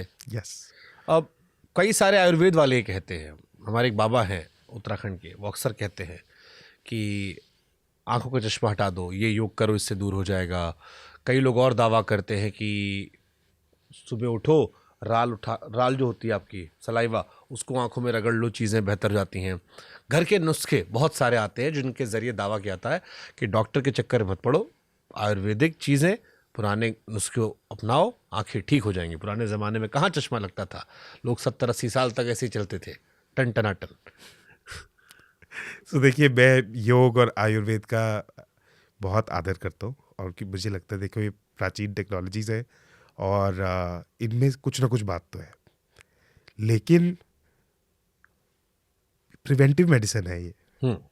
इसके जो दावे हैं ना, ये बहुत सही नहीं है। आप खुद ही सोचिए कि आपका चश्मे का नंबर आईबॉल के साइज से है, क्या आपको लगता है कि अपनी थूक आंख में लगा देने से आईबॉल का साइज छोटा हो जाएगा? प्रैक्टिकल बात, मतलब साइंटिफिक बात ही नहीं है। सो बहुत अच्छा है आयुर्वेद, योग, आप उनकी सभी टीचिंग, सब चीज़ों को फॉलो कीजिए, बट ये जो ओवर दावे कर जाते हैं ना, उसमें चीज़ें बहुत ख़राब है। अब ऐसे बोल देना कि कोई आयुर्वेद का ये नुस्खे से आपका कैंसर ठीक हो जाएगा, ये बोल देना कि ये दवाई आयुर्वेद की कोई पर्टिकुलर आई ड्रॉप से आपका चश्मे का नंबर कम हो जाएगा, मोतियाबिंद हट जाएगा, काला मोतिया ठीक हो जाएगा, ये सब बातें बहुत गलत हैं, ये बहुत नुकसानदायक है। पेशेंट्स इन रस्तों पे पढ़ के अपनी आँख को ख़राब करते हैं, भ्रम में रहते हैं, बीमारी को बहुत गंभीर हो जाने देते हैं। ऐसा कोई भी आई ड्रॉप नहीं है, जड़ी बूटी नहीं है, एक्सरसाइज नहीं है, कोई किसी तरह का देसी नुस्खा नहीं है जिससे कि आपका चश्मे का नंबर कम हो सकता है या हट सकता है। राघव चड्ढा हमारी तरह दिखते हैं, ऐसा बहुत लोग कहते हैं, क्योंकि उनकी परिणीति से शादी पे हमको भी बहुत सारे बधाई आई थी लेकिन वो आपके पास भी आए थे, हमें पता लगा, तो हमारा चश्मा तो हमने हटा लिया, आपने राघव जी का क्यों नहीं हटवाया? सो उनको चश्मा नहीं हटवाना है। आई थिंक कि राघव चड्ढा जी बहुत स्मार्ट दिखते हैं, सीए हैं और चश्मे के साथ बहुत अच्छे लगते हैं। उनका शायद वो सीरियस पॉलिटिशियन लुक चला जाएगा, बहुत यंग है, तो बहुत सारे सीनियर लोगों के बीच में इंटिमिडेटेड फील करते होंगे, बोलते हैं तो इंटिमिडेट कर देते हैं किसी को भी। सो it's a personal choice. But उन्होंने कंसल्ट किया था आपसे? सो राघव जी मेरे मित्र हैं, बहुत अच्छे, हमारे एरिया से एमपी रहे पहले, और या सो राघव जी से मेरी मुलाकात होती भी रहती है, पर्सनल लेवल पे भी, प्रोफेशनली भी। Okay, nice. आईसीएल का आपने कई बार जिक्र किया, आईसीएल क्या होता है, या कह दें कि आईसीएल, लेजिक, और क्या अंतर है इन दोनों में? देखिए, दो अलग अलग तरीके हैं स्पेक्स रिमूवल के। और इसमें एक क्वेश्चन और कहता हूँ मैं, आईसीएल और लेजिक दो का जिक्र है, मैंने कहीं सुना था कि सेलेब्स जो होते हैं उन्हें आईसीएल बड़ा अच्छा लगता है। सो पहले तो आईसीएल और लेज़र का डिफरेंस समझ लेते हैं। मैंने पहले समझाया, लेज़र सर्जरीज 3 तरह की, सरफेस, फ्लैप और लेंटिक्यूल, और इसमें कई सारे brand name, Silk, Smile, Contoura, Vision, Wavelight, कई 36 तरह की चीज़ें, ठीक है। लेकिन ये सभी की सभी लेज़र सर्जरीज हमारी आँख के कॉर्निया पे काम कर रही हैं, कॉर्निया के शेप को लेज़र से तराश के परमानेंटली चेंज कर देती हैं, इससे आपका चश्मे का नंबर हटता है। लेज़र सर्जरीज 8 नंबर का चश्मा हटाने तक के लिए बहुत अच्छी है, सक्सेसफुल है। जितना ज़्यादा नंबर लेज़र सर्जरी से हम हटाते हैं, विजन तो आ जाती है, लेकिन क्वालिटी ऑफ विजन थोड़ी थोड़ी घटती जाती है। उसको थोड़ा एक्सप्लेन करूँगा। -3 का नंबर हटाया हुए के पेशेंट की विजन क्वांटिटी में होगी 6/6, क्वालिटी में अगर उसको मार्क्स देने हैं तो देगा वो 100 में से 99 या 100। -6 वाला अगर उसको -3 वाले के साथ कंपेयर कर सकता तो विजन तो 6/6 होगी, लेकिन उसको स्कोर शायद 95% देगा। 8, 8.5, 9 नंबर वाला इसको शायद 85 या 90% देगा। हम ये मानते हैं आज की डेट में 8 नंबर से ज़्यादा नंबर पे ICL सर्जरी ज़्यादा बेहतर है, जिसमें कि कॉर्निया को काटा नहीं जाता, पतला नहीं किया जाता, उसकी शेप नहीं चेंज करी जाती। हमारी आँख के अंदर के नेचुरल लेंस के आगे बराबर में एक एडिशनल एड ऑन लेंस, एक तरह से पिगी बैग की तरह सामने लगा दिया जाता है। सर्जिकली इम्प्लांट करके सर्जन एक लेंस को आँख में इंसर्ट कर देते हैं, जो कि आपके चश्मे के नंबर के अनुसार है। ये किसी भी नंबर का लेंस हो सकता है, 0 से लेकर के, मतलब आधे नंबर से लेकर के -30 तक का। ये लेंस आपकी आँख में जाने के बाद आपकी आँख का पार्ट बन जाता है। आपको इसकी कोई मेंटेनेंस नहीं करनी, आप इसको कभी भी देख नहीं सकते, फील नहीं कर सकते, और आपकी विजन इसके साथ एकदम क्रिस्टल क्लियर होगी। इस लेंस की एक खासियत ये है कि किसी भी नंबर का लेंस हो, क्वालिटी ऑफ विजन सेम आएगी, क्योंकि कॉर्निया अनटच्ड है। तो -5, -10, -15, -20, -25 इन सभी पेशेंट्स का क्वालिटी ऑफ विजन और कॉन्ट्रास्ट एकदम बराबर होगा, और हाई नंबर के लिए ICL सर्जरी ज़्यादा अच्छी है। अब ये सवाल पूछना कि क्यों सेलिब्रिटीज़ ICL ज़्यादा प्रेफर करते हैं, मुझे ऐसा नहीं लगता। ये बात कुछ गलत है, कुछ भ्रम है। कुछ सेलिब्रिटीज़ हैं जिनके ICL सर्जरी के बारे में रिपीटेडली बात करी जाती है। देखिए, किसी का हाई नंबर है तो उसके लिए ICL सर्जरी लेज़र सर्जरी से बेटर है। तो इस वजह से हम डॉक्टर्स भी ICL रेकमेंड करते हैं और पेशेंट्स भी ICL कराते हैं, चाहे सेलिब्रिटी चाहे नॉन सेलिब्रिटी। ठीक है। अब एक आम इंसान जिसकी आंखें ठीक है, उसे क्या क्या चीजें फॉलो करनी चाहिए आंखें स्वस्थ रहें? भगवान ने हमारी आँख को स्वस्थ रहने के लिए ही बनाया है, बहुत कुछ करने की ज़रूरत नहीं है। अगर आपकी आँख में कोई तकलीफ नहीं है तो आपको कुछ भी करने की ज़रूरत नहीं है। बेसिक जो आपकी हेल्थ को अच्छा रखने के लिए इम्पॉर्टेंट है, वही आपकी आँख को नहीं, ये सवाल मैंने इसलिए पूछा, कई बार हमारे पॉडकास्ट पे गेस्ट आते हैं, तो पॉडकास्ट में आएंगे काला चश्मा पहन के, फिर आंख में कोई 2 बूंद दवा डाल देंगे, तो हमको लगा हो, और उनको चश्मा नहीं लगा हुआ है, तो वो क्या डालते हैं आंखों में जिससे उनकी आंखें टनाटन लेती हैं? सर देखिए, भगवान ने हमारी आँख के अंदर आंसू दिए हैं, जो कि एक बहुत ही बढ़िया लुब्रिकेंट है। ये आंखों को साफ भी रखते हैं, मॉइस्ट भी रखते हैं, और क्लियर विजन में भी हेल्प करते हैं। अगर आपकी आंख के आंसू अच्छे हैं और आपकी आंख में कोई बीमारी नहीं है, आपको एडिशनली किसी भी ड्रॉप, किसी भी मेडिकेशन की ज़रूरत नहीं है। बाकी हम हिंदुस्तान में रहते हैं, बहुत सारी ऐसी चीज़ें हैं जो कि नुस्खों में समझाई जाती हैं कि ये डाला कीजिए, वो किया कीजिए, ये आपकी आइज़ के लिए अच्छा है।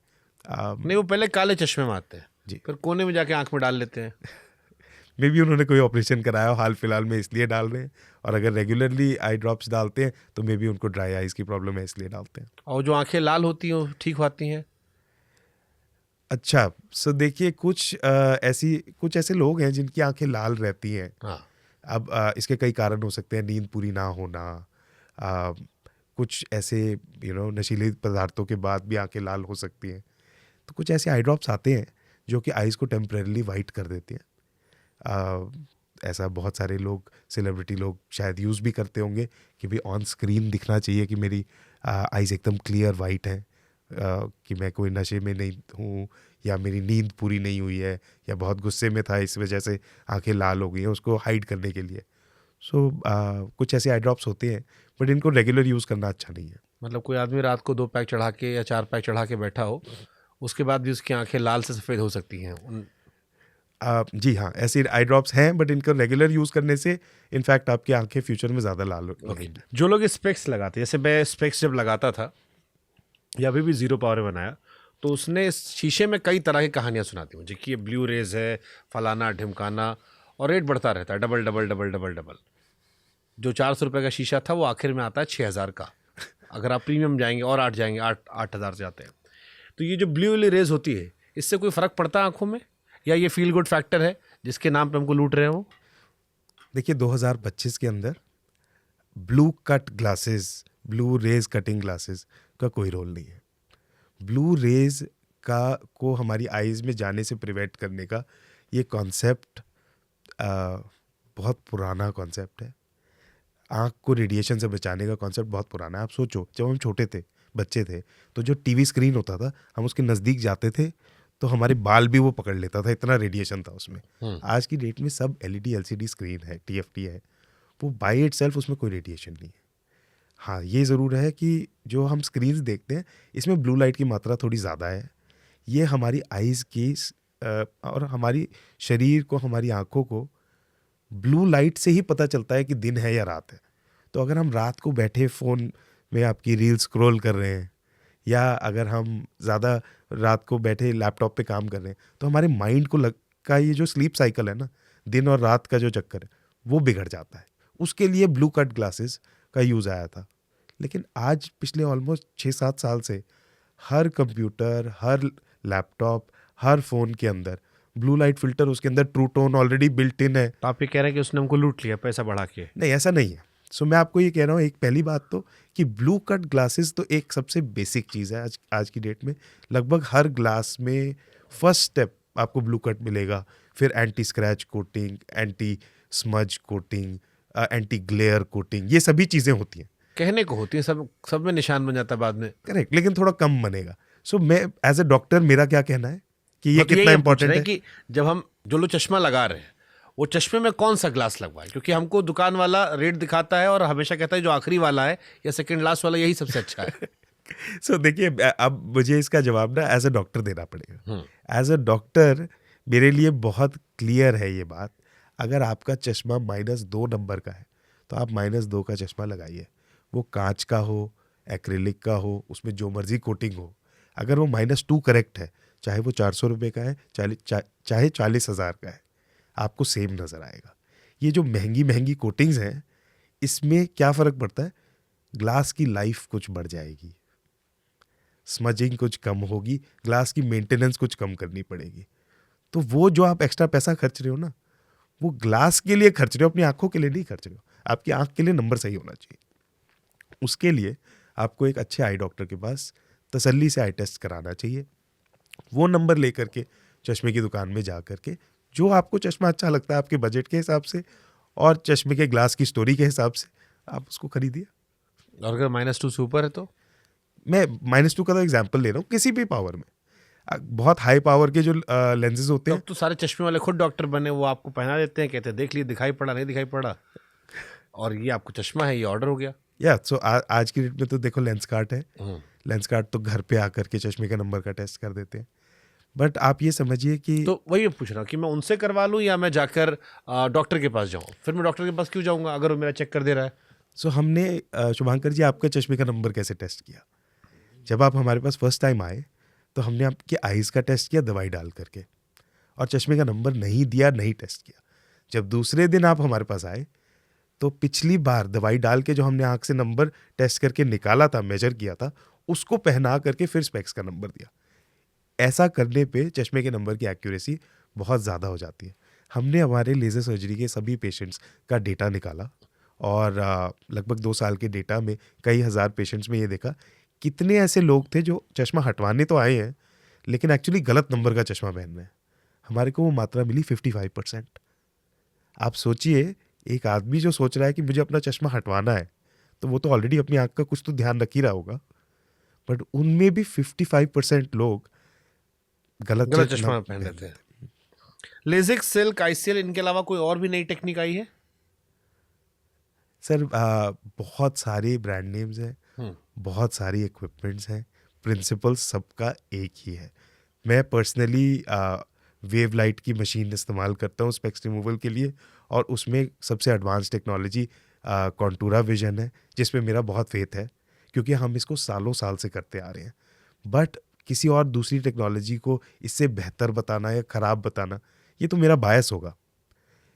और आप ये समझिए कि सचिन तेंदुलकर का जो बैट है, क्या उसकी वजह से रन बनते थे? नहीं। क्या MRF के स्टिकर की वजह से रन बनते थे? स्किल।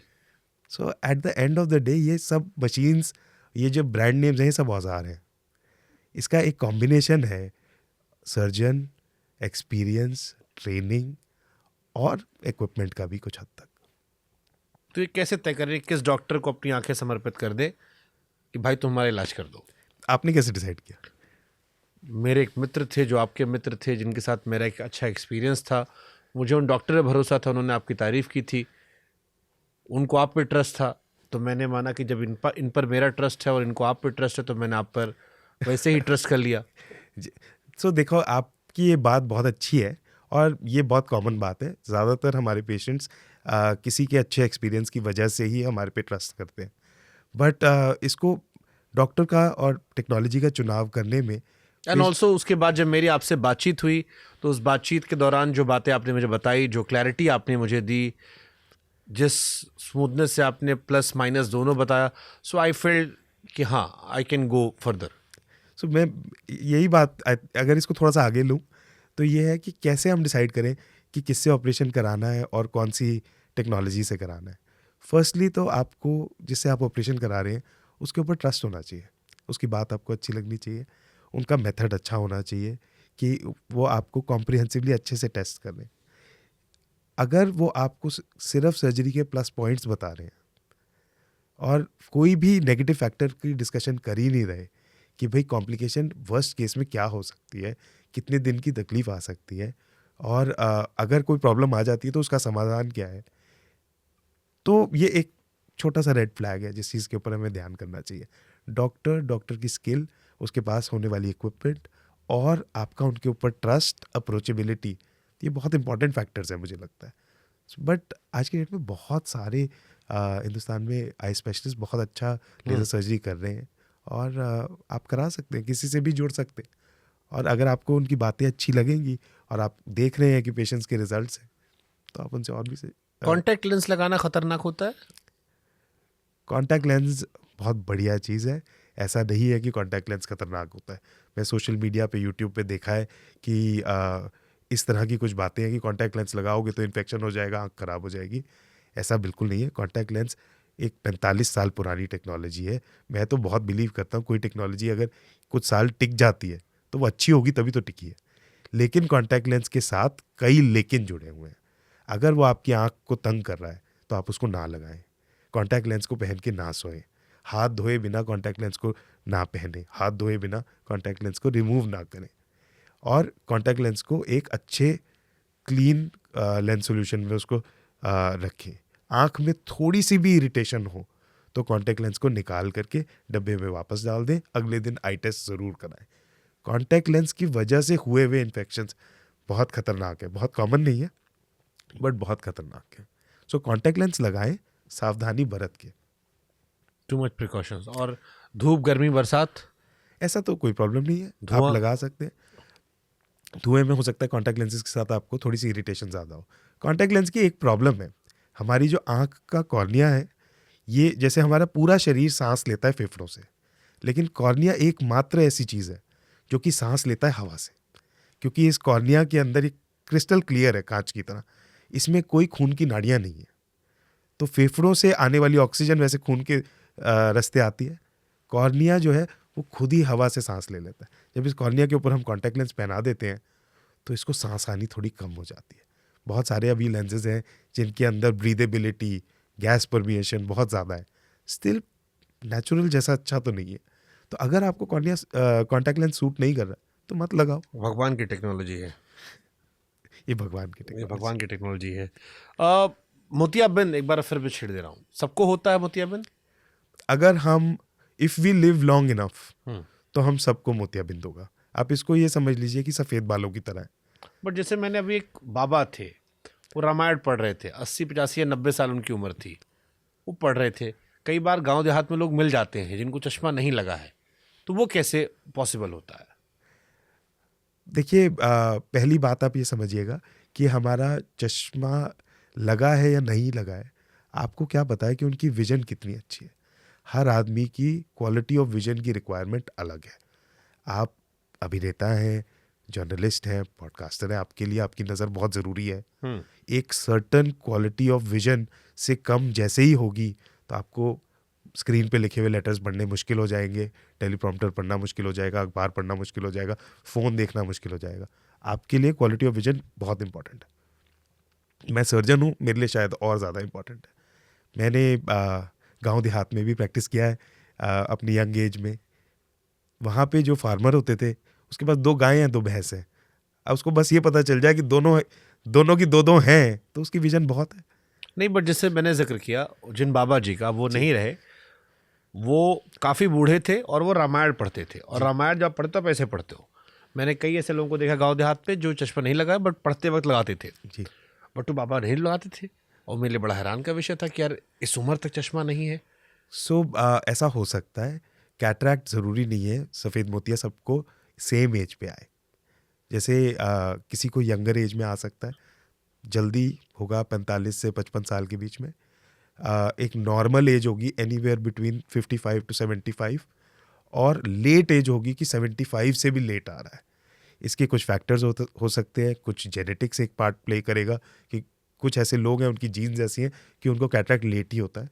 कुछ एनवायरमेंटल फैक्टर्स हैं कि उनकी डाइट हमेशा से अच्छी रही, कोई नशीली पदार्थों का उनका सेवन नहीं था, स्ट्रेस ज़्यादा नहीं था, तो लोग देखने में यंग भी तो दिखते हैं ना। 70 साल की उम्र में भी आजकल लोग ऐसे दिखते हैं कई कि आप सोचोगे कि यार ये तो शायद 45-50 का होगा। हाँ ऐसे ही हमारे कुमार विश्वास जी 60 के आसपास होने वाले, हमें 30 के दिखते हैं। एकदम एकदम। सो ऐसे ही मनोज तिवारी को आप देख लीजिए, मनोज वाजपेयी को आप देख लीजिए, वो जवान दिखते हैं। महेश बाबू साउथ के, सब बूढ़े ही नहीं हो रहे हैं। सो ऐसे अगर किसी का लेंस जवान दिखता रहेगा तो वो लेंस जवान देखता भी रहेगा, ऐसा भी हो सकता है। कैटरैक्ट थोड़ा जल्दी भी आ सकता है, किसी को लेट भी आ सकता है। आंखों से जुड़ा सबसे बड़ा मिथक क्या है? आंखों से जुड़े तो बहुत सारे मिथ हैं। हम ये सोचते हैं कि अगर बच्चे को जैसे चश्मा लगा हुआ है, चश्मा नहीं पहना तो नंबर बढ़ जाएगा। हम ये सोचते हैं कि अगर चश्मा हटाने का ऑपरेशन करा लिया तो ये चश्मे का नंबर वापस आ जाएगा। हमारे को ऐसा लगता है कि भाई बहुत सारी हम आलतू फालतू की चीज़ें, कुछ कई तरह की ऐसी दवाइयाँ पदार्थ की ये आँख में डाल लेंगे, लार लगा लेंगे, इन सब चीज़ों से कुछ फ़र्क पड़ जाएगा। आँखों को खूब धोना चाहिए, उससे आँखें अच्छी होंगी। आँख को कुछ भी नहीं करना चाहिए। अगर प्रॉब्लम हो तो डॉक्टर को दिखाना चाहिए, उसका इलाज कराना चाहिए। प्रॉब्लम नहीं हो तो हर 2 से 3 साल में एक रूटीन आई टेस्ट कराना चाहिए, जानने के लिए कि आँख के अंदर कोई छुपी हुई बीमारी तो नहीं है। जब तक कोई दिक्कत ना हो उसका ट्रीटमेंट नहीं करना चाहिए। ओके। सुबह सुबह उठकर सूरज देखने से आंखें खराब होती हैं, या सुबह कुछ लोग होते हैं ना ठंड में आके धूप में बैठ जाते हैं, पड़े हैं, तो ज़्यादा आई कांटेक्ट सूरज से हो? नहीं, ऐसा नहीं है। हमारी आंखें बनी है इस चीज़ के लिए कि हम सनलाइट में रहें, सनलाइट में हम हर एक तरह से फंक्शन कर सकें। हाँ, अगर हम सूरज को की तरफ कंटिन्यूस स्टेयर करेंगे तो आंखें दर्द होने लग जाएंगी। इतनी ब्राइट लाइट को फेस करने के लिए आंख नहीं बनी हुई है।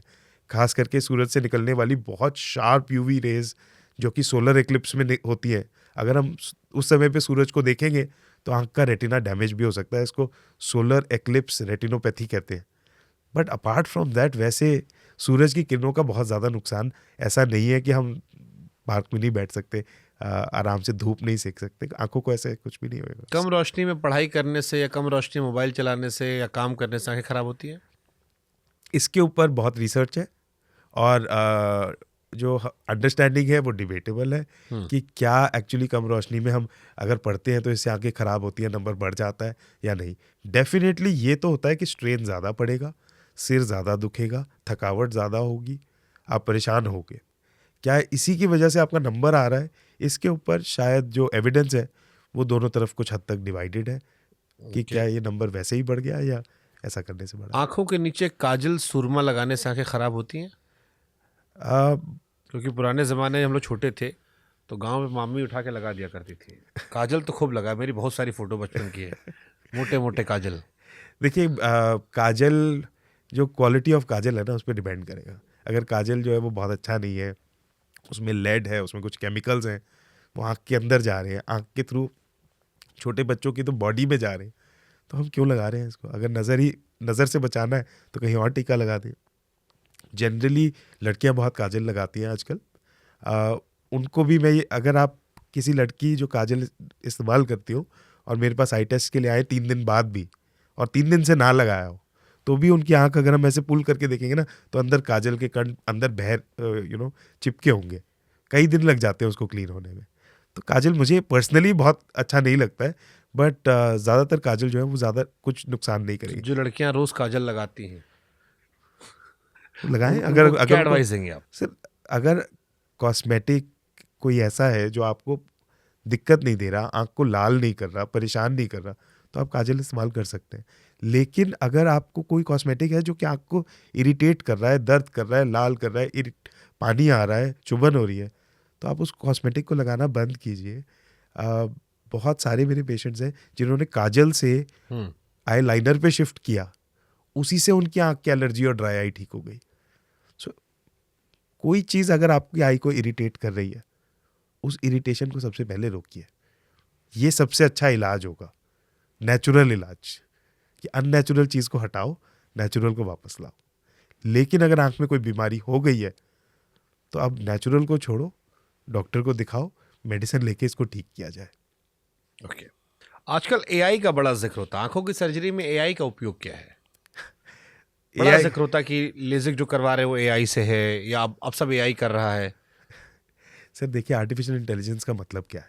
आर्टिफिशियल इंटेलिजेंस का ये मतलब है कि एक कंप्यूटर सोच रहा है कि नेक्स्ट क्या करना है।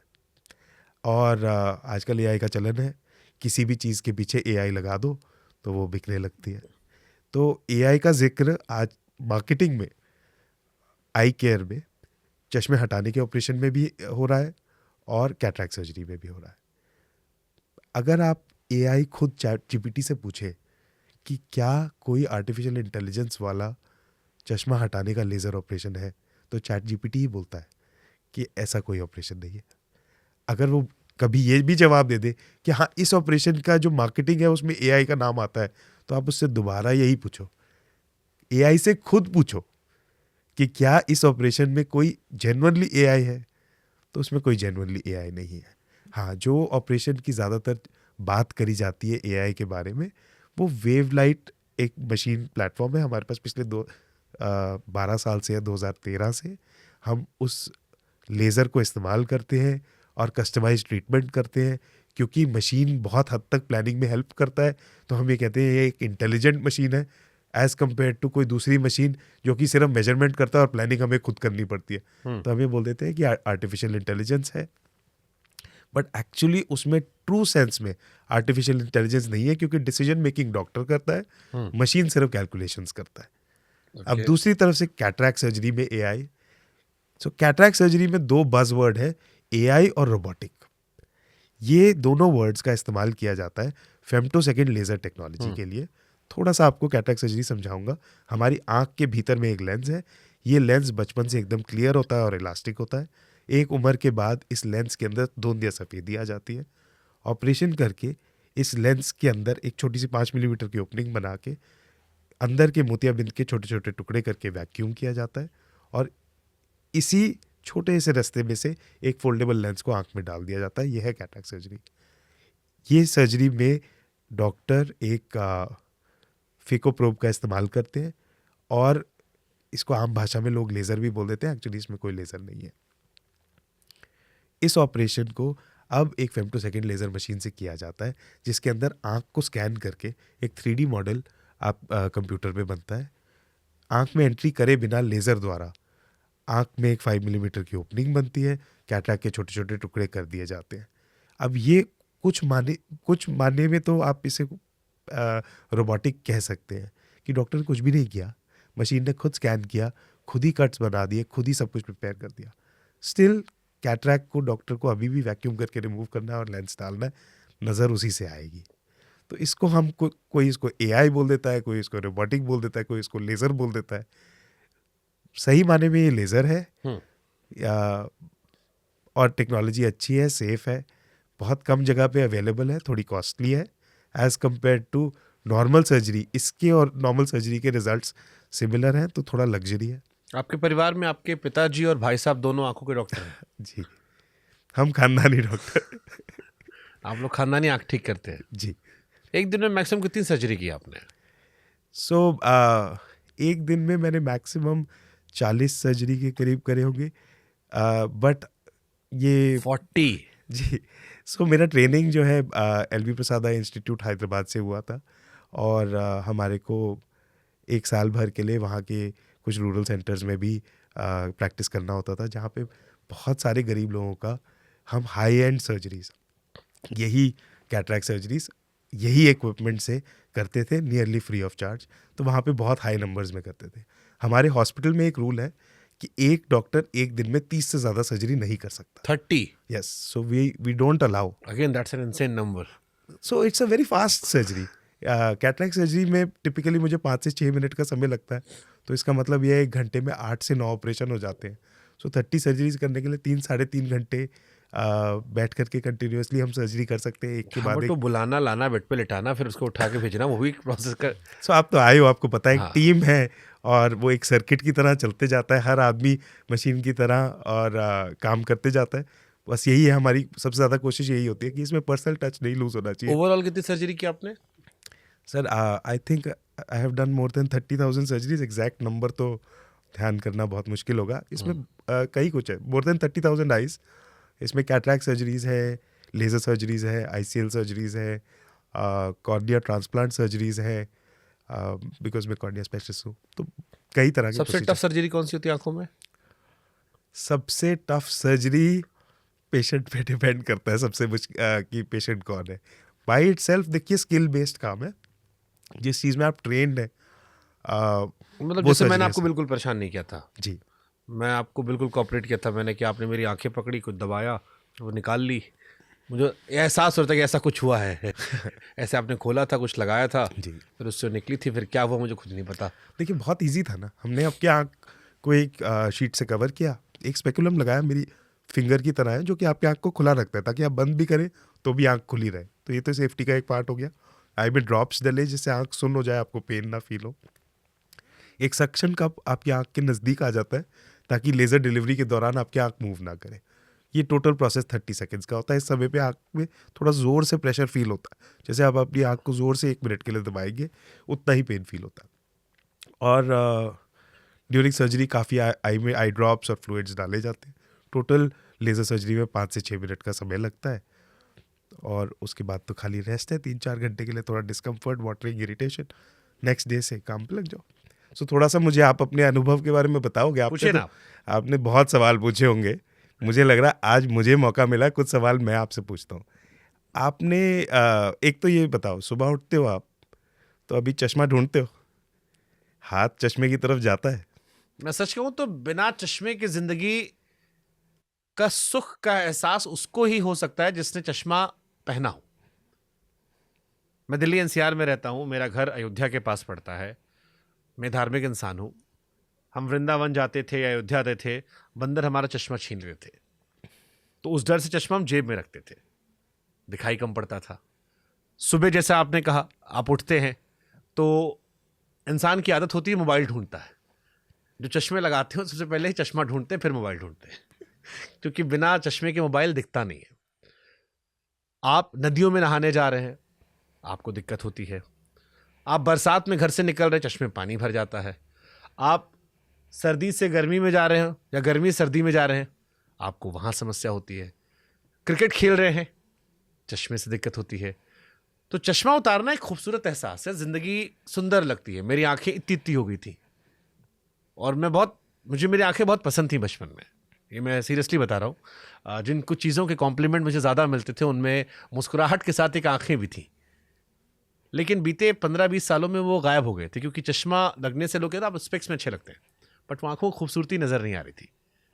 आई एम श्योर कि आने वाले टाइम में जब और वीडियोज़ आएंगे, चीज़ें आएंगी, अब आंखें बेहतर हो रही हैं, तो शायद वो कॉम्प्लीमेंट्स लौट आएँ। So I should say thank you for that. Thank you Shubhankar, बहुत बहुत थैंक यू। बट मैं आपको सच बताऊं, आप चश्मे के बिना ज़्यादा अच्छे लगते हैं। और बताइए, आपने ये चश्मा हटाने का ऑपरेशन कैसे डिसाइड किया कि आप लेज़र कराना चाहते हैं, और पहले क्यों नहीं डिसाइड किया, अब क्यों डिसाइड किया? मल्टीपल रीजंस थे। आई थिंक पहले मैं जब आपको चश्मा लगा नहीं था, क्योंकि स्कूल लाइफ में चश्मा नहीं था, थोड़ा लेट चश्मा आया मेरा, तो बड़ा अपीलिंग लगता था, बड़े सीरियस प्रोफेशनल, एक अच्छा लुक आता है आपका चश्मे में। बट कोई चीज़ तब तक अच्छी होती है जब तक वो मजबूरी ना बन जाए।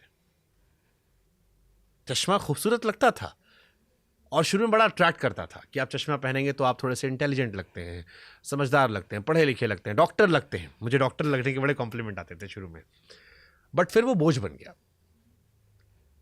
फिर समय नहीं मिला, आपकी वो प्रक्रिया चलती रही। बट ये एक दौर है जब मैं थोड़ा ट्रांसफॉर्मेशन से गुजर रहा हूँ, करियर में थोड़ा स्टेबिलिटी आ गई, लाइफ थोड़ी ईजी हो गई है। मुझे लगा कि अब खुद पर थोड़े काम किए आते हैं, खुद को थोड़ा पीछे लाते हैं, 4-5 साल पीछे करते हैं, तो थोड़ा अपने ऊपर काम करना शुरू किया। और उसमें मुझे लगा कि एक चश्मा इंपॉर्टेंट पार्ट है। मुझे क्रिकेट खेलने में बड़ी दिक्कत होती है, जब आप बॉलिंग करते हो चश्मा अनकंफर्टेबल होता है। लेंसेज मैंने लगाए नहीं क्योंकि उतना मैं कैरी नहीं कर पाता। So I felt it's a good time, career stable था, थोड़ा दिवाली के आसपास समय था, तो मुझे लगा कि बगैर चश्मे की एक ज़िंदगी देखते हैं। और फिर कुछ दोस्तों ने सलाह दी and I am very happy कि मैंने फैसला लिया। बहुत अच्छा फैसला है। मैं आपको एक मज़े की बात बताता हूँ। ये बड़ी कॉमन बात है कि जब हमारे पेशेंट्स एक ट्रांजिशन में होते हैं ना लाइफ के, तब वो चश्मा हटाने का ये ऑप्शन चूज़ करते हैं। लड़कियाँ जिनकी शादी होने वाली होती है एंगेजमेंट से पहले, लोग जिनकी नई जॉब लगती है, सिटी ट्रांसफ़र होता है, प्रमोशन होती है, किसी की नई गर्लफ्रेंड बनती है, एक अंदर से जब खुशी होती है ना आदमी को, तभी उसका मन करता है यार ये चश्मा भी हटा दे। वैसे तो लोग 20 साल से लगा रहे होते हैं, बट एक बड़ी कॉमन बात है ये कि लोग चश्मा हटाने का डिसीजन भी तभी लेते हैं जब उनके अंदर से एक फीलिंग अच्छी आ रही हो। हालांकि मेरी टीम ने चश्मा हटाने दिया नहीं मुझे। ये चश्मा जो फिलहाल मेरे पास है ये 0 पावर का है, तो ये चश्मा वो नहीं जो मैं पहले पहनता था। बट मुझे अभी भी लगता है कि मेरा चश्मे की लाइफ ईजी है। शुरू में लोग थोड़ा अनकंफर्टेबल होते हैं कि आप पे चश्मा अच्छा लगता है, प्लीज़ पहना कीजिएगा, बिकॉज कोई भी चेंज उन्हें शुरू में थोड़ा असहज करता है। बट मुझे लगता है कि ये अच्छा है। आई मीन आपको कोई बैगेज नहीं है, आपको भगवान ने ऐसे ही बनाया था, और वो नेचुरल चीज़ें वापस पाना, इट्स अ ब्यूटीफुल ब्लेसिंग। सो आपको चश्मा हटे को कितने दिन हो गए? आई थिंक दिवाली के बाद हमने थर्सडे को कराया था। हाँ, वेंसडे को हमने आंखों का टेस्ट करवाया था, और थर्सडे को हमारा ऑपरेशन हुआ था शाम को 5 बजे के अराउंड। सो लगभग 10-12 दिन। हाँ, तो कैसा लग रहा है? बहुत अच्छा है। जैसा आपने बताया था कि चश्मा हटाने के बाद थोड़ी देर जलन होती है, तो मैंने थोड़ा स्मार्टली प्ले किया। मैं घर आया, मैं तुरंत सो गया। तो वो जलने वाला पार्ट नहीं रहा। फिर मैं उठा रात को 12 बजे के अराउंड, मुझे अभी भी याद है। और 12 बजे उठ के पेन था? नहीं, शाम को बहुत पेन था। ऑपरेशन कराने के बाद पेन नहीं था। 20 मिनट का ऑपरेशन, फिर तो मैं आपके ऑफिस में ही फोटोज खिंचा के आया था। एंड आई वाज एक्साइटेड कि मैं ड्राइव करके घर जाऊंगा। मेरे भाई ने कहा थोड़ा थम जाओ। नहीं, उसी समय तो ड्राइव करना सेफ नहीं है। हाँ, फिर जो उस टाइम शायद मैं कंफर्टेबल था, एनेस्थीसिया लगा होगा शायद इसलिए। बट थोड़ी देर बाद फिर धीरे धीरे आपको लगना एहसास हुआ कि 40 मिनट बाद कि कुछ आप थोड़ा अनईजी फील कर रहे हो। घर आते टाइम मेरी आंखों में जलन शुरू हुई, जो आपने बताया था मुझे पहले से कि आपको 3-4 घंटे जलन होगी। तो मुझे लगा कि इसको सो के गुजार देते हैं, तो मैं टपाक से सो गया। 12-12:30 बजे जब मैं उठा तो मैंने अपने घर में सबको उठाया। मैंने कहा ये मेरी नंगी आंखें देखो। अब इन नंगी आंखों से मुझे सब दिख रहा है।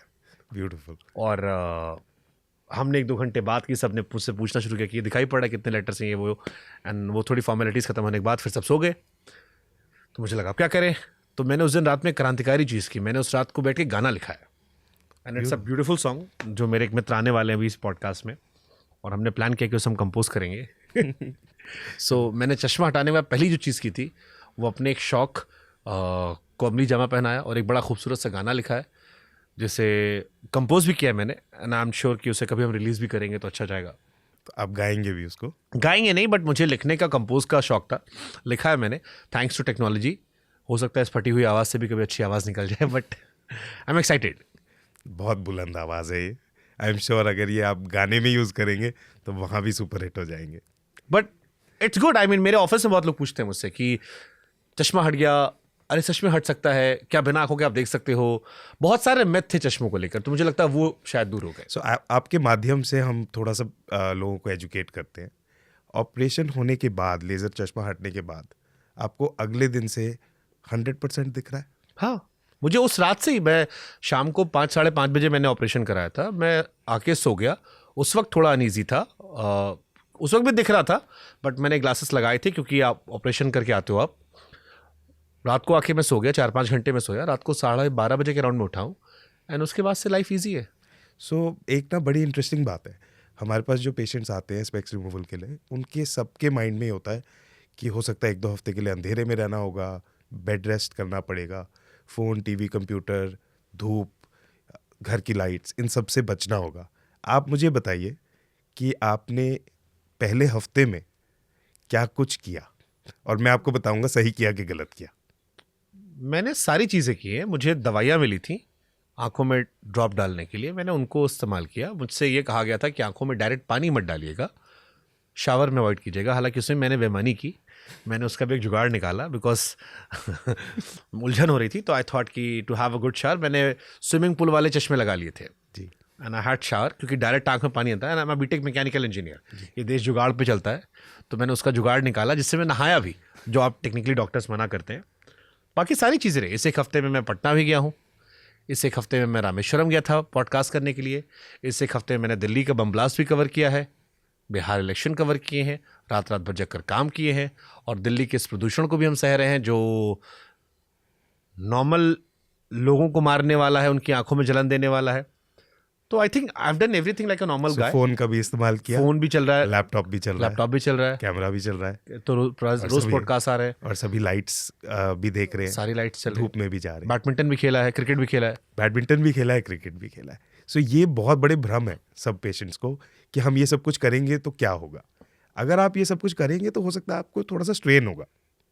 आपने क्योंकि हमेशा से चश्मा लगाया है, आंख को उस नंबर की, उस चश्मे की आदत है।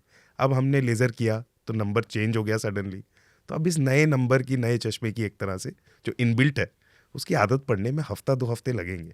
तो अगर आप बहुत स्क्रीन टाइम रख रहे हो, बहुत मोबाइल का यूजेज कर रहे हो, कंटिन्यूसली ये चीज़ें करते जा रहे हो, तो आपको स्ट्रेस फील हो सकता है, कभी हेडेक हो सकता है। हेडेक का प्रॉब्लम तो नहीं है? मुझे अब तक कोई ऐसे इश्यूज़ नहीं हुए, मेरी लाइफ बहुत नॉर्मल रही है। सबसे खुशी की बात चश्मा हटा के जो हुई है वो ये हुई कि आप सनग्लासेस पहन सकते हो अपनी पसंद के। बहुत बड़ा दुख था कि आप सनग्लासेस नहीं खरीद सकते थे अपनी पसंद के। सो मैंने पहली चीज़ जो की थी स्पेक्स रिमूव कराने के बाद, मैं मॉल गया मैंने 6, 7, 8 सनग्लासेस खरीदे और मैंने लगाए। मैंने कहा ये अच्छा लग रहा है, ड्राइव करते वक्त अच्छा लगता है, बाहर जाते वक्त अच्छा लगता है। सनग्लास का एक प्रॉब्लम ये होता है चश्मे वाले पेशेंट्स को कि आप सनग्लास जब ट्राई करते हो, अगर आपका नंबर है और आप शीशे में देखते हो, तो आपको वो क्लियर ही नहीं दिखता कि सनग्लास अच्छा लग रहा है कि नहीं लग रहा है, तो अंदर से कॉन्फिडेंस ही नहीं आता है। नहीं, और वैसे भी आप रोड पे भी आप अनकंफर्टेबल होते हो। अगर आप चश्मे कॉन्टिन्यूसली आप चश्मा लगाते हो तो आपकी आंखें छूटी जाती हैं। जब आप चश्मा हटाते हो तो सन ग्लासेस में भी आर नॉट कंफर्टेबल, आपको विजिबिलिटी इश्यूज होते हैं, आपको लगता है आपने चश्मा नहीं पहना है। That's true. तो सामने वाले को भले लग रहा हो, बट आप आई थिंक अभी लाइफ इज इजी गुड, अच्छी है। I am really really happy. मैं बहुत ज़्यादा शुक्रगुजार हूँ भगवान का और आपके मेरे ऊपर ट्रस्ट करने का। And I am so happy कि आपका इतना अच्छा आउटकम है और आपको इतना अच्छा नज़र आ रहा है और आपके लिए इतना ईजी था। बट सच बात यह है कि लगभग सभी पेशेंट्स का यही रिजल्ट होता है और इतना ही आसान होता है। तो कोई भी इंसान जो चश्मा हटाने के बारे में सोच रहा है, उसको ये जानना ज़रूरी है कि चश्मा हटाना बहुत ही आसान है और मोर देन 95% लोगों का चश्मा परमानेंटली लाइफ लॉन्ग के लिए हटाया जा सकता है अगर वो चाहते हो। नहीं, वैसे मेरा चश्मा हटाते वक्त थोड़ा डर तो आपको भी लगा होगा कि कहीं ऐसा ना हो लेने के देने पड़ जाए, इस आदमी की आंख खराब हुई दुकान बंद हो जाएगी। सो देखो, मुझे ये तो पता था कि शुभांकर जी का अगर हम चश्मा हटा रहे हैं और आउटकम अच्छा होगा तो शुभांकर जी सबको बताएंगे, और आउटकम नहीं अच्छा होगा तो भी सबको बताएंगे। तो थोड़ा प्रेशर तो है जी। बट देखिए, हम हम लोग खानदानी डॉक्टर हैं, मेरे फादर भी, मेरे बड़े भैया भी। हमारी फैमिली में एक सोच है कि हमारा हर पेशेंट सेलिब्रिटी है।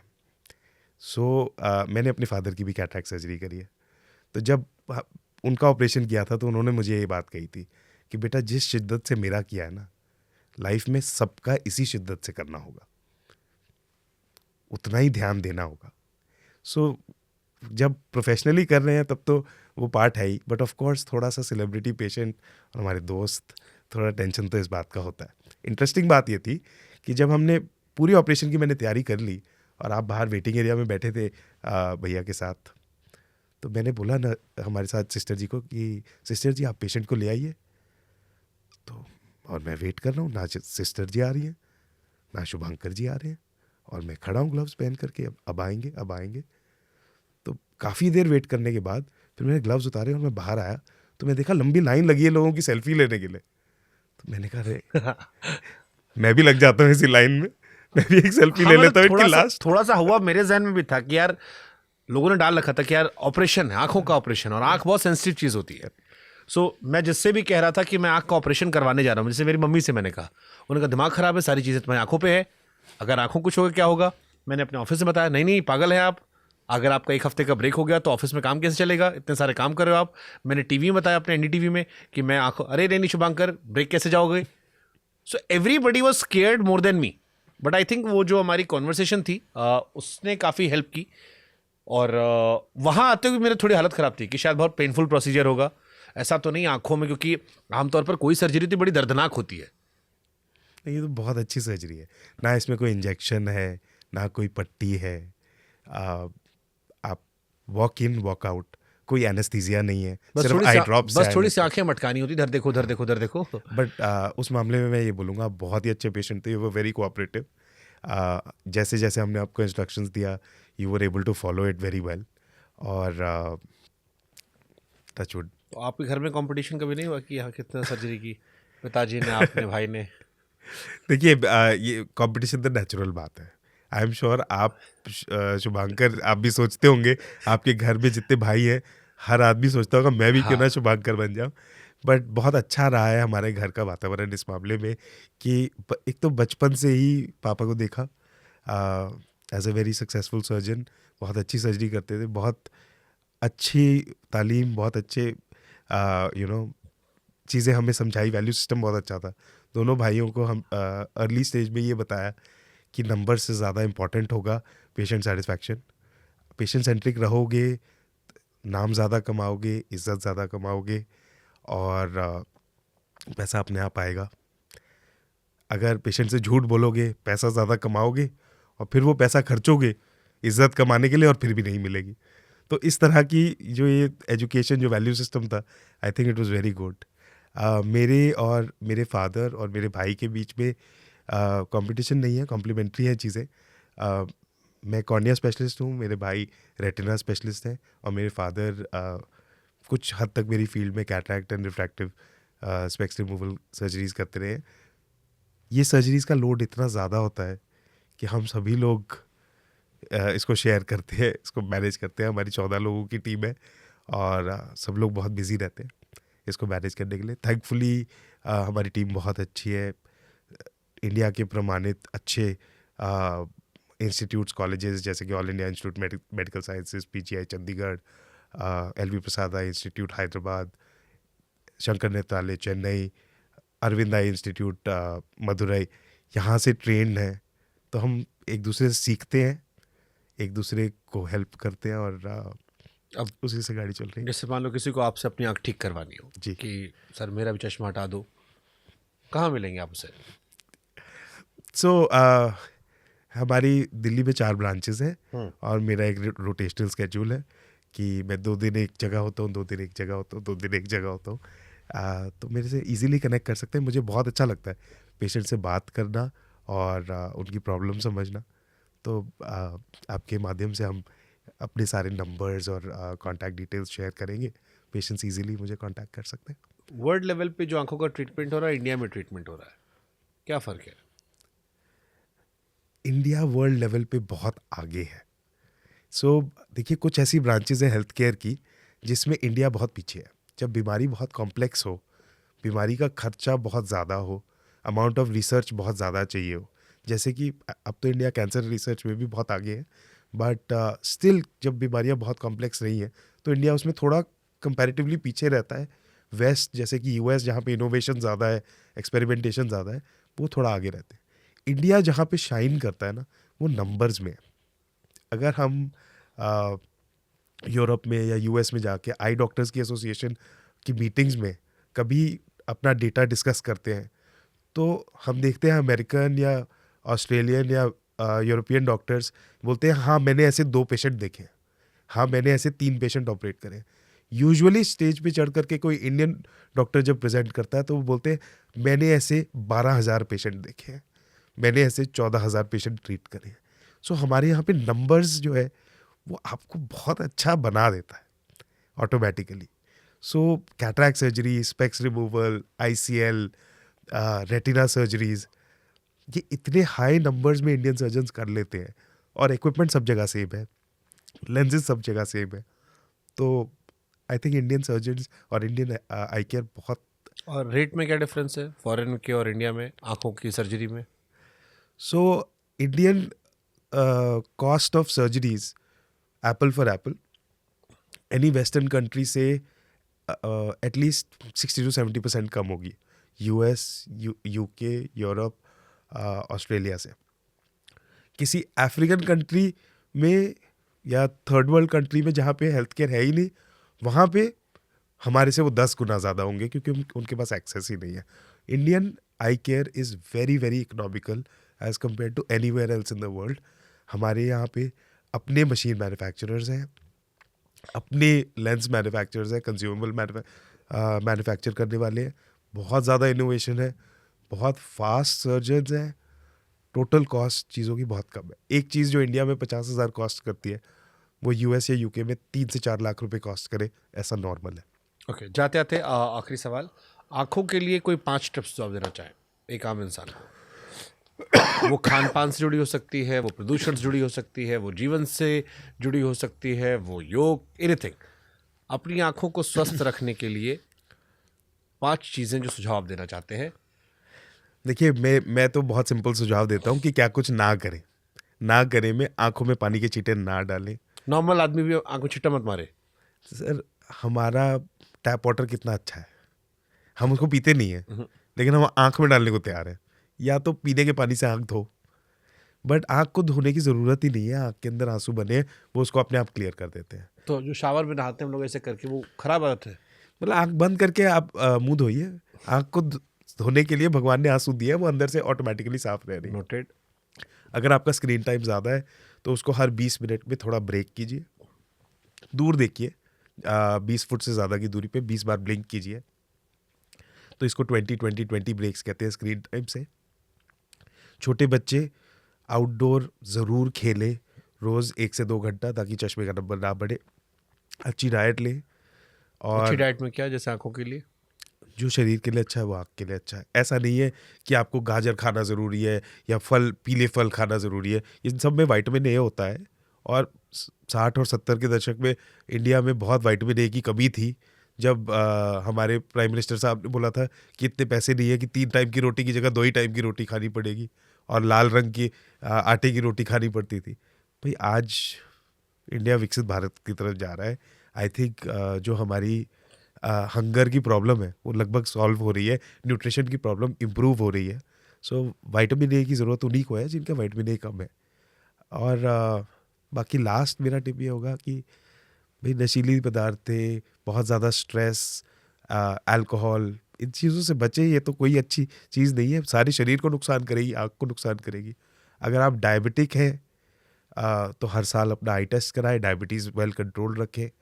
इन जनरल अगर आप हर साल एक ट्रस्टेड डॉक्टर से अपना आई टेस्ट करा रहे हैं, तो इससे बड़ा प्रिकॉशन आप अपनी आँख के लिए कुछ भी नहीं रख सकते। Thank you so much doctor, and I hope कि इन आंखों की खूबसूरती को मैं ऐसे एंजॉय करूं, मुझे आपको पाना ना पड़े, दिखाना ना पड़े। Thank you Shubhankar, and I am so happy for you. और आप बहुत अच्छे लग रहे हैं चश्मे के बिना। नहीं, मुझे अच्छा लग रहा है। मतलब जब मैं क्रिकेट खेलने गया तो मुझे बड़ा मज़ा आया। मैंने कहा तो बॉल दिख रही है यार, बिना चश्मे के। बिना चश्मे के दिख रही, वरना चश्मा लगाओ, इधर तो थोड़ा हिले डुले। मैं कहा तो बड़ा अच्छा यार, बैडमिंटन खेला था, मैंने कहा सब तो दिख रहा है यार। कई बार तो मैं कई चीज़ें और भी देख लेता हूँ जो आजकल भाई को कि तुम्हारे यहाँ ये लगा, इज़ लाइक कुछ ज़्यादा विजिबिलिटी हो गई आपकी। सो वो क्लीन इमेज अच्छी है। I am enjoying this face, and I hope कि एक्सपीरियंस अब तक तो मेरा बड़ा अच्छा अनुभव रहा है। Yes. कि मुझे आँख में कोई इशू नहीं हुए, मेरी आँख में कहीं लालपन नहीं है, और सबसे शानदार बात कि मेरे फैंस को पता तक नहीं चला क्योंकि हम रेगुलर वीडियोस बना रहे हैं। So nobody is having any idea कि चश्मा हट चुका है। सो ऐसा ही होता है, और I am so thankful to you कि आप ये काम कर रहे हैं कि अपने फैंस को, अपने ऑडियंस को आँखों के बारे में, हेल्थ केयर के बारे में, मैंने आपके इतने पॉडकास्ट देखे हैं इतने सारे डॉक्टर्स के साथ, ये बहुत बड़ा काम कर रहे हैं आप। इंडिया में एजुकेशन की और अवेयरनेस की ये जो प्रॉब्लम है, आप उनको मासेस तक लेके जा रहे हैं। एक सिंपल सरल भाषा में जो चीज़ें आप पूछते हैं, उससे हर आदमी को, हर आने वाले गेस्ट को आसान हो जाता है अपनी बात एक्सप्लेन नहीं, करना। मुझे खुशी होगी कि अगर इस पॉडकास्ट को देखकर कुछ ऐसे लोग जो जिंदगी में चश्मा लगा रहे हैं, वो चश्मा हटाकर मेरी तरह महसूस कर सके। फिर ये एहसास होता है कि ये कुछ अलग है, एक लाइट एहसास है जहाँ पर चश्मा नहीं है, और ये बहुत खूबसूरत एहसास है। सो मुझे लगता है कि हर वो शख्स जिसने चश्मा का बोझ पिछले कई सालों से झेला, आपको चश्मा शौक के लिए लगाना है, आप उठाइए। मैंने भी 0 पावर मंगा रखा है, टीवी पे जाता हूँ लगा लेता हूँ बट इसके होने ना होने से कोई फ़र्क नहीं है, ये शौकिया तौर पर है। वो एहसास होना कि बोझ नहीं है, ये कालापन नहीं, ये लाइन नहीं, I think that's beautiful and everybody deserve कि वो खुली आंखों से दुनिया देख सके। हर वो आदमी, हर वो शख्स जो चाहता है कि मेरा चश्मा हट सकता है, एक 95% चांस है आपका चश्मा हट सकता है। चश्मा आप लगा रहे हैं, this is a choice, it is not a compulsion. हमारी फील्ड में सिर्फ 5 से 10% ऐसे लोग हैं जिनका चश्मा हटाना उनके लिए रिस्की होगा, और हमारा काम है उन लोगों को ढूंढना और उनको एडवाइस देना कि आपका चश्मा ना हटे। बाकी सभी लोग अपना चश्मा हटवा सकते हैं, बहुत ही आसान है। Thank you so much sir, thank you ji.